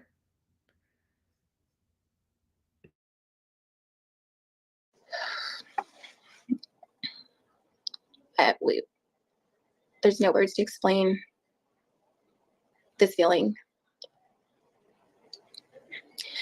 I mean, and on top of that, we were supposed to go to trial March 5th, I believe it was. March 5th. And the first one, March 5th. I went to court January 2nd of 2024. Continuing cases, I had to pay for his attorney fees because I pulled Faith out of Bosky Farms. Although I contacted him through email, he never replied to me. I contacted my lawyer at the time. It never replied to me. So what was I supposed to do? I mean, I had to do what was in best interest for Faith and everybody else. So I ended up paying the legal fee for Christopher because his lawyer complained about that. So then we went to trial. We got a date for trial. Boy, I was furious when I left my lawyer's office. I feel like I hire all these lawyers that never took the bat for Faith and listened to anything that I have ever said. I've always told people in the past, the people that were working for Faith and myself, the kind of person that Christopher really was. Nobody listened. I mean, he's hurt my children. He's hurt my son. He's backhanded my son as well and busted his nose open when he was 3 in the car seat in San Diego.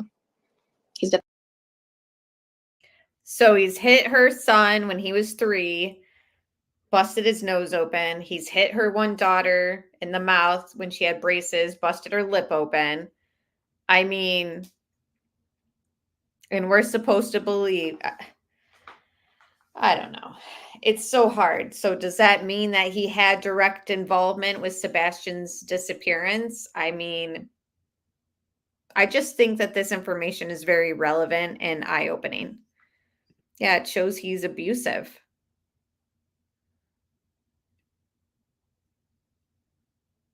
Yeah, 5 times being married is a lot of red flags.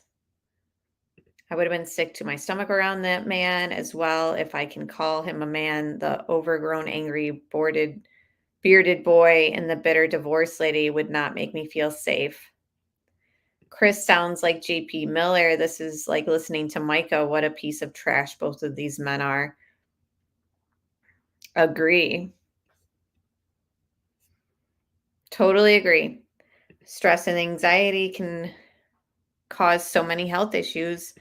Probably did. Is, the way that we're hearing, I mean, he's a child.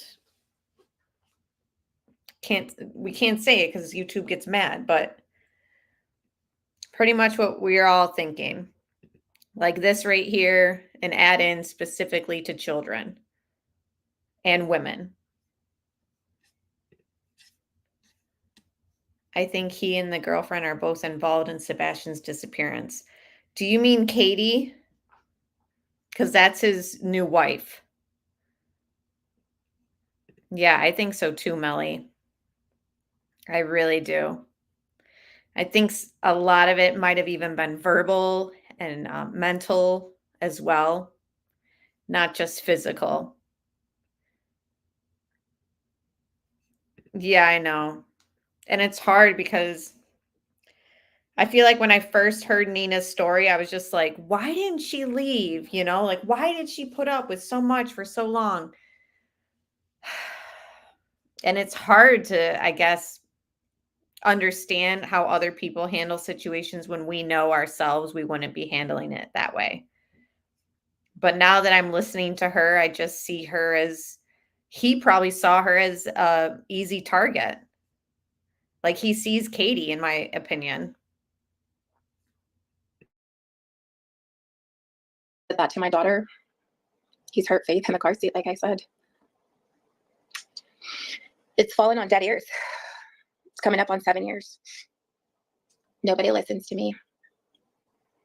Nobody knows the pain that a mother that I went through. Nobody knows that I live in fear. It's like back and forth. It's like a game to Christopher with Faith. Christopher dangles Faith over my head as if she's like some kind of toy to be played with. She's not a toy. She's a little girl that has feelings and strong feelings. I agree, Cindy, and I think Nina also did at the time. I don't know if she still is that way, but I definitely think that she had low self-esteem when she met Chris. You said Katie probably has super low self-esteem. That's why probably the kind of women he targets for sure. I think so too. I have been trying to get this from Nina for months. I'm so glad you understand now. There are so many distractions from the relevance in Sebastian's disappearance. Yeah, there is. There really is, Karen. And that's why it was like, when Pointer Lover, my moderator, found this interview, we discussed going over this and we couldn't find it. It had been removed. Then another channel had it. And we were, I was like, you know what? Like, we're not getting new information. So let's go back over everything that we know. And, hearing all this, it's very eye-opening, and it's not going to go away. Everything that she's stating. I think that it's relevant. I really do. The man displays anger towards anyone that he can't control. Our women and children, you do not see him display over anger at any other man because they present a threat to him. Yeah. Yep, and that's true, J. Rose. No one really knows how they would handle a situation until they're in it. Yep, and it sounds like what she was saying is, she didn't have that much money of her own. So it seems like Chris kept her in a means of like, she relied on him, to survive in a way. It wasn't like she had her own money saved up and could leave easily.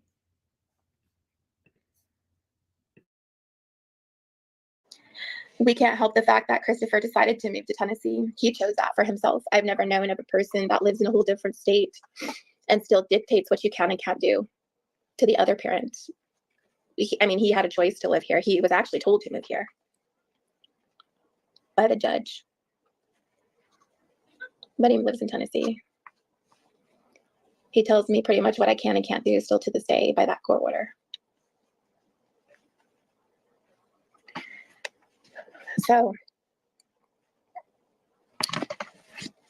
going back to the trial, I was getting prepared. And I get the call. You get a call. And at this point in time, I'm not talking to Christopher. We don't, I want to make that loud and clear. We do not have a good co-parenting relationship. We don't talk on a regular basis. I refuse to talk to Christopher because everything has to be his way. I don't entertain any of his conversations. In the past, when I used to, and I thought that a relationship between him and I, and we're learning how to co-parent and it's good, it backfired. It kicked me in my ass. Everything that I told, he used against me in court all the time, every single thing. So I had to learn not to trust him. I don't talk to him. So for him to say on some of his podcasts is that we have good, parenting skills, or we know how to talk to, we don't know how to talk to each other. I refuse to communicate with this man. So he calls me. Back that Wednesday. And he's like, and I was like, oh, great, he's calling. So I just went straight to voicemail. And then he had said 911, call me. So then I was like, well, it must be emergency. So let me call him. I called him and I said, what's up, Chris? And he was like, you know, he's like, Nina, I got to tell you something. And I was like, and in my mind, I'm thinking, okay, he's going to tell me that the trial, we're not going to go to trial, that everything is going to be done with, and we don't need to worry, and we can, you know, we don't need to do all this stuff. I mean, that's what I'm thinking. And then he tells me, I got to be open and honest with you. And then he pauses like for 6 or 7 seconds. And I'm like, well, I was like, what do you have to tell me? So then at that point in time, he tells me that Sebastian went missing. And I was speechless. I have to say, I was speechless. And then I went into saying, well, what happened? Like, how did he go missing? Like, what happened? And he said, well, he went missing between 12:30 and 6 a.m. And I'm like, And he keeps pushing that timeline. It must have happened between 12 and 6 a.m. You know, how would he? I mean, I understand why he has that timeline because of what the story that they're trying to kind of spin. But I don't believe that that timeline is the actual timeline. I think that maybe during that time they were kind of covering things up, but I'm very suspicious that he tells everybody, well, it must have been between midnight and 6 a.m.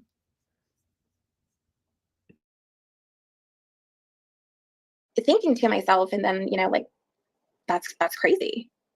And I said, don't you have security cameras, Christopher? I said, you have security cameras in your house. I mean, don't you? And he paused. He didn't say anything. So then I said, what happened to your dogs? They said, aren't your dogs? They said, you have those Yorkies. So when she asked about the security cameras and he doesn't say anything, that's telling too, because it's like, that's obviously something that even Nancy Grace asked. Like, do you guys have security systems? And Katie allegedly worked for Brink's security. So it's, you know, obviously people are kind of scratching their head, like, how did you not see anything or, you know what's going on? Yeah, he would not answer about the cameras. And in other cases, we've seen, Chris Watts turned off their security system the night that Shanann allegedly is killed. So it wouldn't be unheard of for people to unplug a camera or, make sure that the security system isn't on that night. And I said, every time that I call Faith, I said, they're barking. He didn't say nothing. So I said, I said, are you lying to me? I said, because thinking in my head, like, are you just buying more time for this trial that's coming up? Like, what other information are you going to find out that you're going to use against me, right? So then I said, I'm going to look this up. And I said, have you contacted your lawyer yet? I said, we still have a trial. I said at 8:30 next Tuesday. And he had raised his voice at me and he said, we're not going.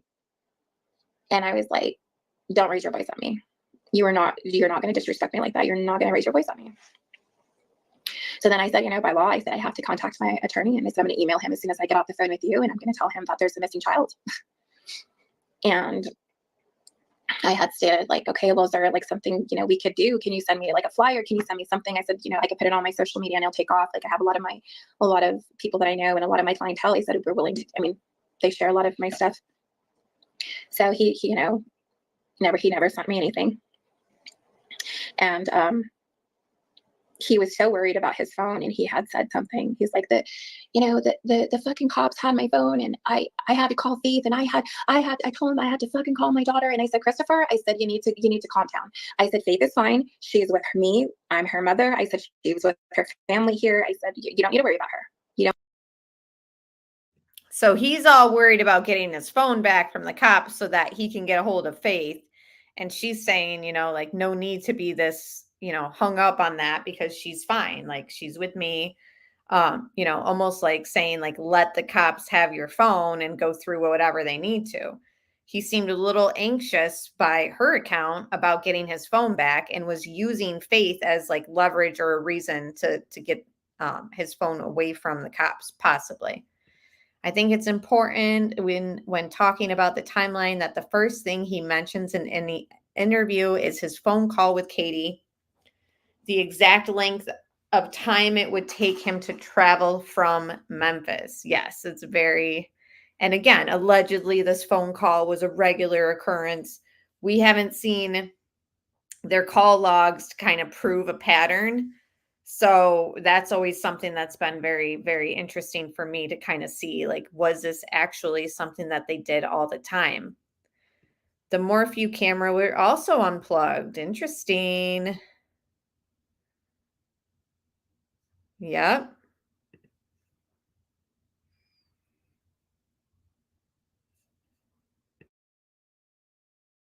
Don't need to worry about her whatsoever. And he wanted to say more, and he repeated himself again, and he said, I need to be honest with you. And I was like, Christopher, I don't have time for this. I said, I just don't. I said, I gotta go. And that was it, the conversation that I had with him. I keep kind of beating myself up. Maybe I should have stayed on the phone a little bit longer. Maybe I should have let him talk. But with the experiences that I've had with Christopher in the past, I just couldn't trust him. So then I contacted my attorney the next day, and I told him what was going on with Sebastian. I mean, I was hoping that, and I keep hoping, and we're praying every single day for his return home. But the more and more days that had passed by, the more and more that I got, like, oh my God, like, this is crazy. Like, and the things that didn't make sense to me was why Christopher and Katie aren't looking for Sebastian.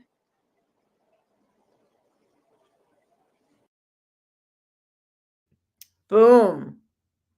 And this is somebody who's sort of on the inside of things, she shares a child with Chris. She's in communication with him.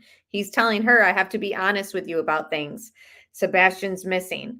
So she's coming out saying the same things that all of us have been saying. Why are they not looking for Sebastian?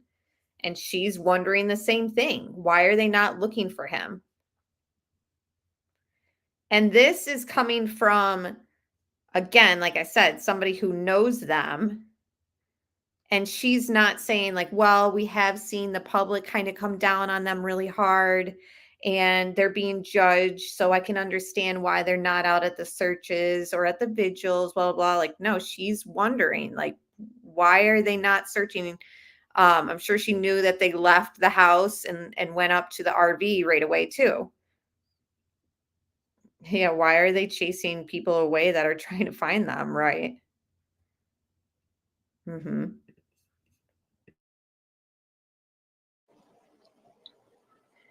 I don't know, but I know if one of my babies went missing, I'd be out there searching night and day.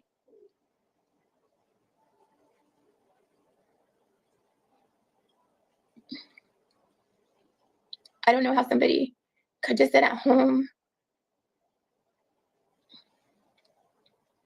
and just wait for your baby to return. And not only did she, sit at home, but she actually left their house. So if he was going to return, they weren't even there.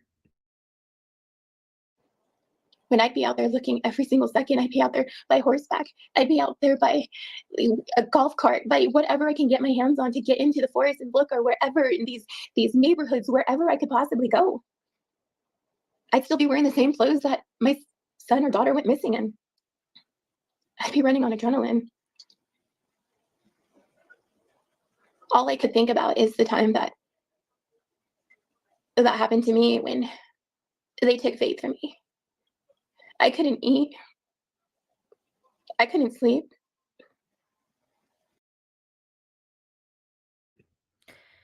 Ginger Girl said, Seth said law enforcement took a year's worth of data from his phone. I hope they did the same for KP, CP, and CP's family members. Agree. I hope so too. Can't believe how she was treated by Chris and his family, how they kept her in a room and she couldn't come out.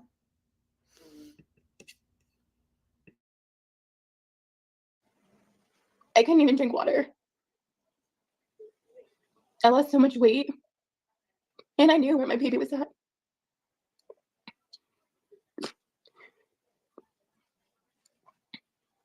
And this hits home for us because of Faith. Faith's known Sebastian pretty much half of her life, or her whole entire life.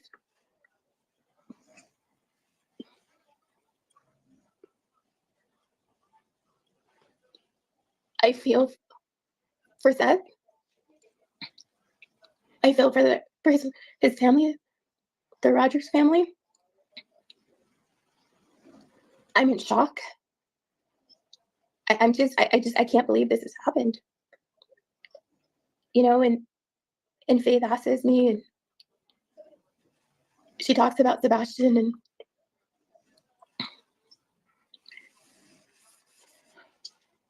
and she asks me, Mama, are they gonna find him? And I tell her, yeah.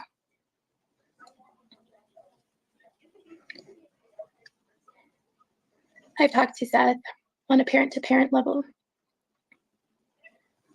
And we talked about some things that, you know, we shed some tears together, and just the pain in his voice.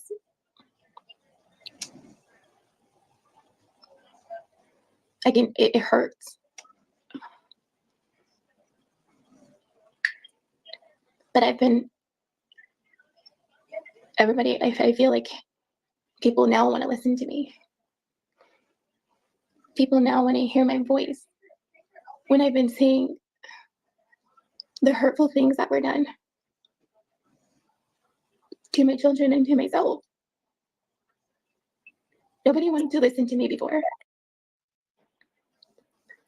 And now that this baby is missing, you want to listen to me now? You want to ask me questions now?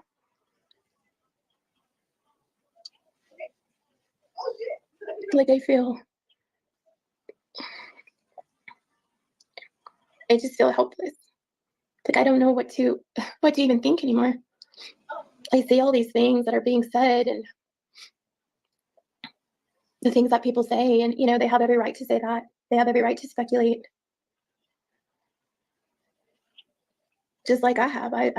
There's so many things that I've thought about in my head, but I mean, I've saw the things. I've sat back for a month, literally, and watched everything, and followed every possible thing that I can, listened to what people have said, podcasts, like everything. And I needed for my voice and my story to be heard, of my experiences with the Proudfoots and Christopher and Katie. Katie jumped on that bandwagon, or that Christopher and everybody else was on. So Katie is a follower. We all kind of knew that. Katie seems to lack maternal instincts for Sebastian. She seems so cold and calm on Nancy Grace's interview. Yeah, in every interview. And in fact, there's an interview that she did, one of the first ones on YouTube on this channel called Duchess, and they have the camera off. So you can't see Katie, obviously. And she's crying. You know, she's crying, but it's like this. Her camera's off. I could easily come on here and sound like I'm crying too. If you don't see my face and you don't see wet tears, like, I could easily fool you guys and be like, oh, I'm crying, I'm gathering myself. So when I hear, thank you, Johnny, for serving the tea up. When I heard her crying in that interview, I couldn't help but kind of wonder, like, is this just an act? You know, the camera's off. And anytime the camera's on, there's no wet tears coming from Katie. Just like this past December 27th, Faith was going out to Hendersonville to see her family for the holidays. We drove her to the airport. We were all happy. We all got out. Isabella, Noah, Wayne, myself, got her out of the truck, and we said our goodbyes. We hugged her. We kissed her. There's Katie standing there recording everything like she always does. And I hug my baby tight. I tell her I love her. And we prayed. We asked God to keep Faith safe and bring her home safe to us. So as she went with Katie, I had somebody that Christopher, Katie, and his lawyer hired. His name is Michael Tinker. He served me with paper. And he tapped on my window when I just rolled it down. And he said, "Are you so-and-so Gomez?" I said, "Yes." "Why?" He said, "Because you've been served." And the first thing I thought of was, they're going to take Faith. I got out of that truck so fast and I ran into the airport. And I was yelling through the airport that she was going to kidnap Faith. Katie and Faith were standing at the Southwest counter. And I told them, I said, "She's going to kidnap my baby." I grabbed Faith on the left side of her hand and I ran with her through the airport. And all I could think about is, I got to get back to the truck. And here comes Wayne, Noah, and Isabel running through the airport just to come and see what was happening. And oh my God, my mom, like first thing she thought of was like, and Wayne thought was like, oh my God, Nina's gonna just lay her out. I ran by, and Katie was coming right up behind me, and the guy, Michael Tinker, he stood there trying to flag me down and still trying to serve me with paperwork. In that moment, I'm just thinking about, they're gonna take my baby and I'm never gonna see her again. So I got to the truck. I called APD. During the holiday season, APD is at the airport. So they came within like 5 minutes.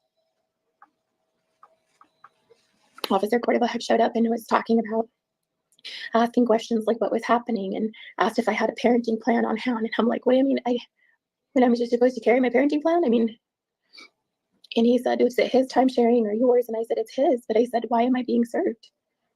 And still at this point, Michael Tinker was still trying to give me my paperwork and I wouldn't take it. So he got very upset, lifted up the windshield wipers and threw the paperwork right under there. At this point, my kids are crying. I'm crying hysterically. And there's Katie smiling away and recording everything.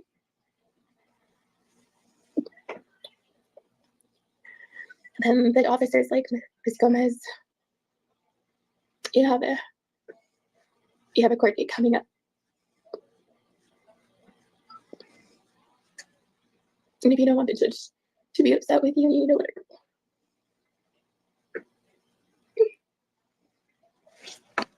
So I get back out of the truck.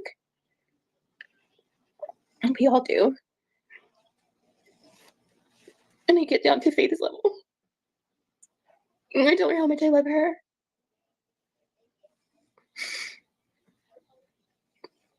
And that mommy's gonna always keep fighting for you. And don't ever for 1 second think that mommy does not love you.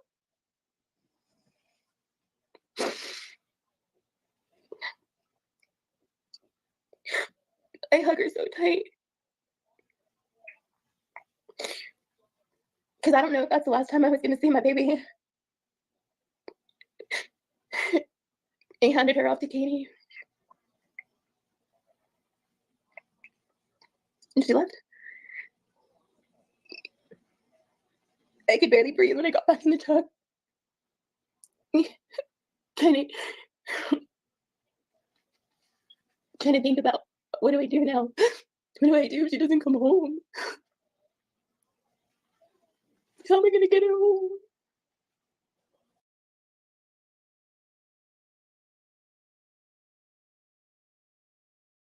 All right, so we have, it looks like 15, 16-ish minutes left. I guess we might as well just finish this thing out, right?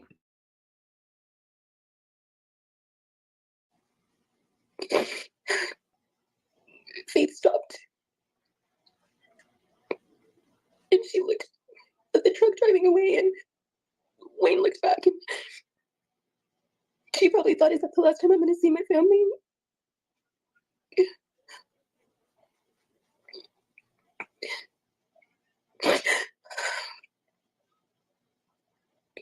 The whole day, my whole world was turned upside down. I thought about everything that played in my head like a movie.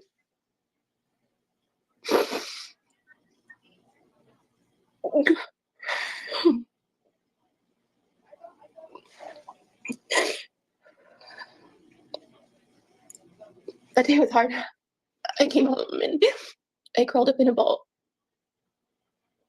I didn't want nobody to bother me because I'm thinking about how am I going to have enough money to get a lawyer or anything like that.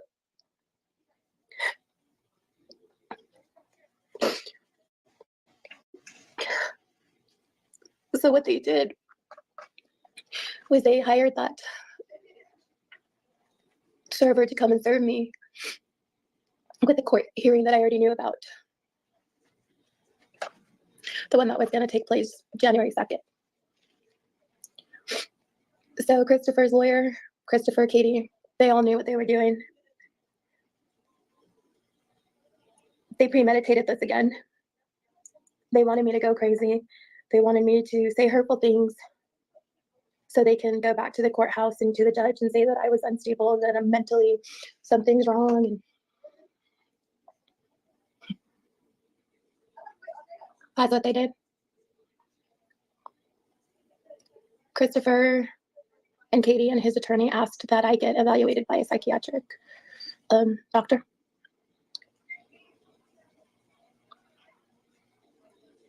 Because I ran through the airport saying that she was gonna kidnap her. But in my mind, I've been traumatized by Mr. Proudfoot and his family.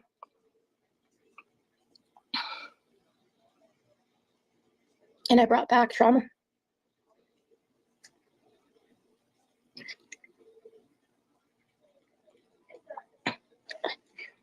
And now, I mean, we're at this point where poor Sebastian is missing. And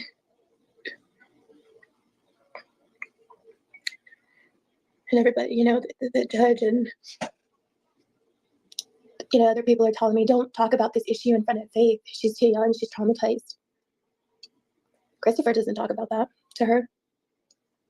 He doesn't tell her that her stepbrother is missing. Not once has he said anything to her about it. I think Faith needs to be aware of what's happening. Why do you guys think that Chris hasn't really filled Faith in at this point about Sebastian missing?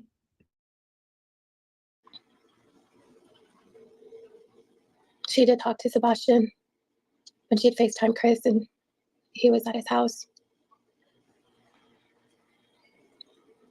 She knows him.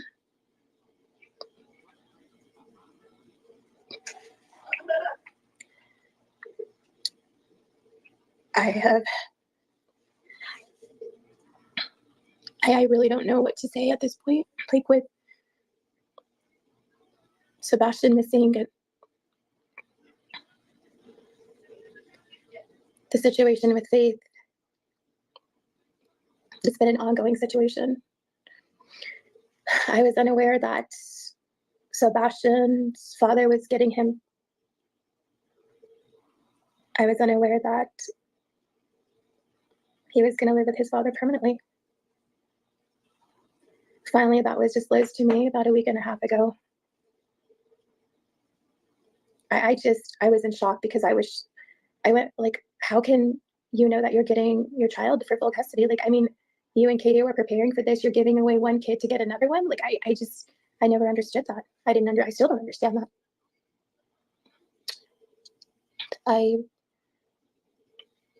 I was in shock when I heard that. And I also, it's sickening to think that, and to think that you would be getting a child. Why would you take Faith away from everything that she knows? Her mom, her siblings. She calls Wayne dad. She says, that's my daddy Wayne. Her grandparents, like everything.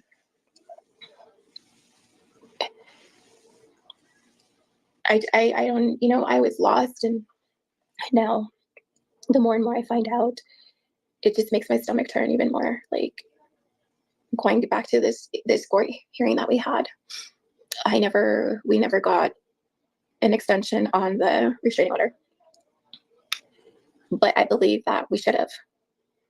I did, because I don't know what Christopher nor Katie or the Proudfoots are capable of doing. It's, for all I know, they could take Faith from school. I do right now have temporary full custody of Faith till we go back to court.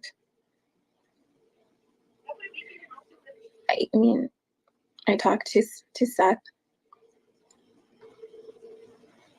and I've always told him, I reach out to him and I let him know, you know, we're here, whatever you need, let us know how we can help you. Then I remember him telling me the first night that I reached out to him, or he reached out to me, and he said, you can help Sebastian, and you can help me by keeping Faith there and keeping her safe.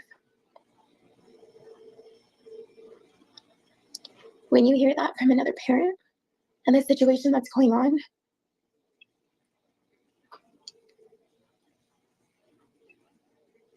what do you say? Like, I'm doing the best that I can, but it's the justice system here.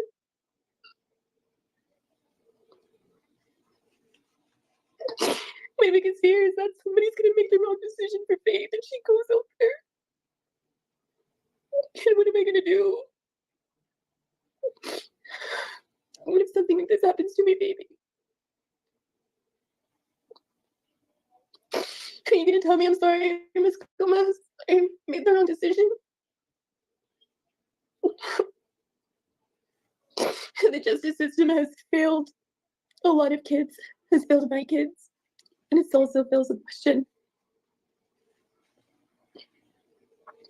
I've been fighting this since Faith was a newborn, and I'm still fighting it.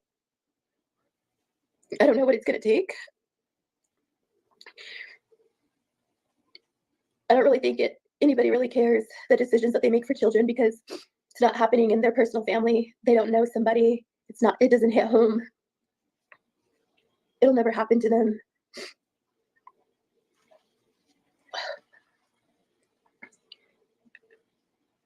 A lot of these people have always told me, don't show your feelings in court. Don't be emotional.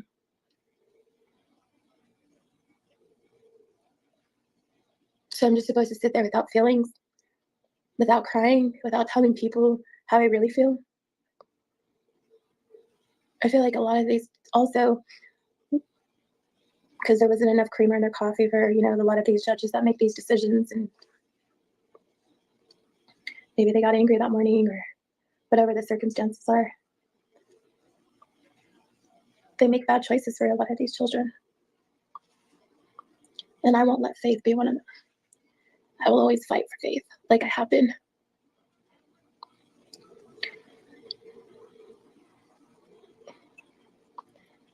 I wish people would open up their eyes and listen to when people are saying it's not a good idea. I don't think they're stable. I don't think that they're a healthy parent. I you know, because look at what happened to Sebastian. And I feel for him because I'm a mom of a 15-year-old daughter.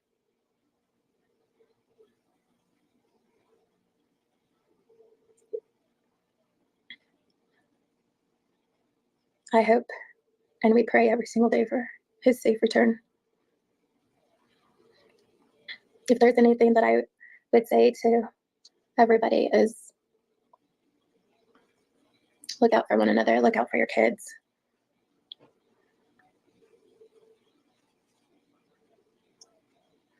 And no relationship is worth your children's relationship at all.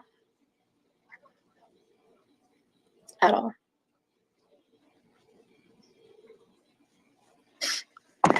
So I believe I had to tell my story so it can get out there. because it still haunts me to this day. It haunts my children. It haunts our everyday life. We don't live a normal life. We are always living on the edge because of Mr. Proudfoot.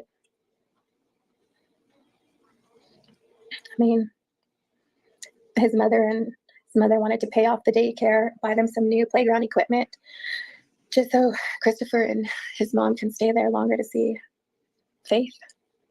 I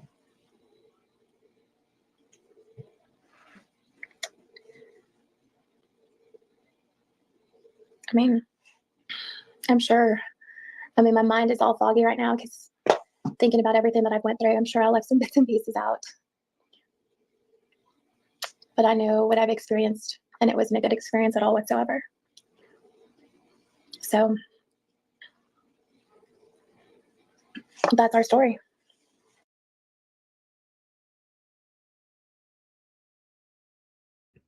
Okay. So that's her story.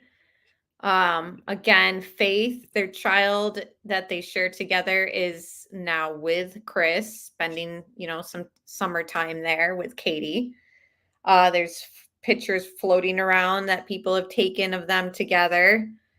It just, hearing it again and hearing about, him hitting her children, getting mad when Faith was a baby, crying, it doesn't sit well with me at all. Not telling Faith that her stepbrother is even missing. It's just weird. Again, this interview was months ago, so who knows what he's told Faith at this point. Yeah, I know. I feel so bad for her. Ugh, it's terrible. I cannot imagine. And thank you, Roxanne. So Being Bio Girl asked what I've been craving. Some of those smoothies Roxanne has bought for me because she knows that I'm craving it. So I appreciate you very much, Roxanne. And thank you to everybody. So we went through this whole interview. Again, it's just, I don't think he walked away on his own. I really don't. I think that he would have been found by now. Somebody would have seen him. But where Katie and Chris come in with all this, I just can't say 100%. But hearing Nina's story kind of brings things back down to a real state without the drama involved. And I don't know, it's just doesn't sit well with me. Does not sit well. So any link, Being Bio Girl, I see you asking in chat. I really don't have them on the screen like some people put their cash apps and all that on the screen. I just link them in my description box. If you're interested, of course, it's greatly appreciated. But the cash apps, the PayPal, Venmo, all that is linked in the description box and the membership link. So if anyone wants to join that, all those are in the description box in every live stream. So yeah, I don't know. I take away from what Nina said. I feel the same way that I felt before. Chris is a controlling man. He didn't even want his own biological daughter, according to her. So what makes us think that he loved and cared for and wanted Sebastian around? He openly admits that he hit Sebastian with a belt. And now we're hearing from Nina that, he hit her children in the face. So, when you're disciplining kids, like everyone likes to say, I was spanked and I turned out fine. A bottom smack is different than hitting a child in the face. It's just a totally different level. Coming out while they were in their arguments of custody with a baseball bat saying get out of here, or I'll, beat your head in and your children's head in. If that's true, like she said, that's concerning too. Threatening children. Oh, thank you, Being Bio Girl. You're not the only person who's offered to send a gift for the pregnancy. I've been asked to create an Amazon wish list. I haven't put one together yet. But when I do, I will let you guys know if you guys are interested, and only because you guys have offered that I would do that. Otherwise, I wouldn't.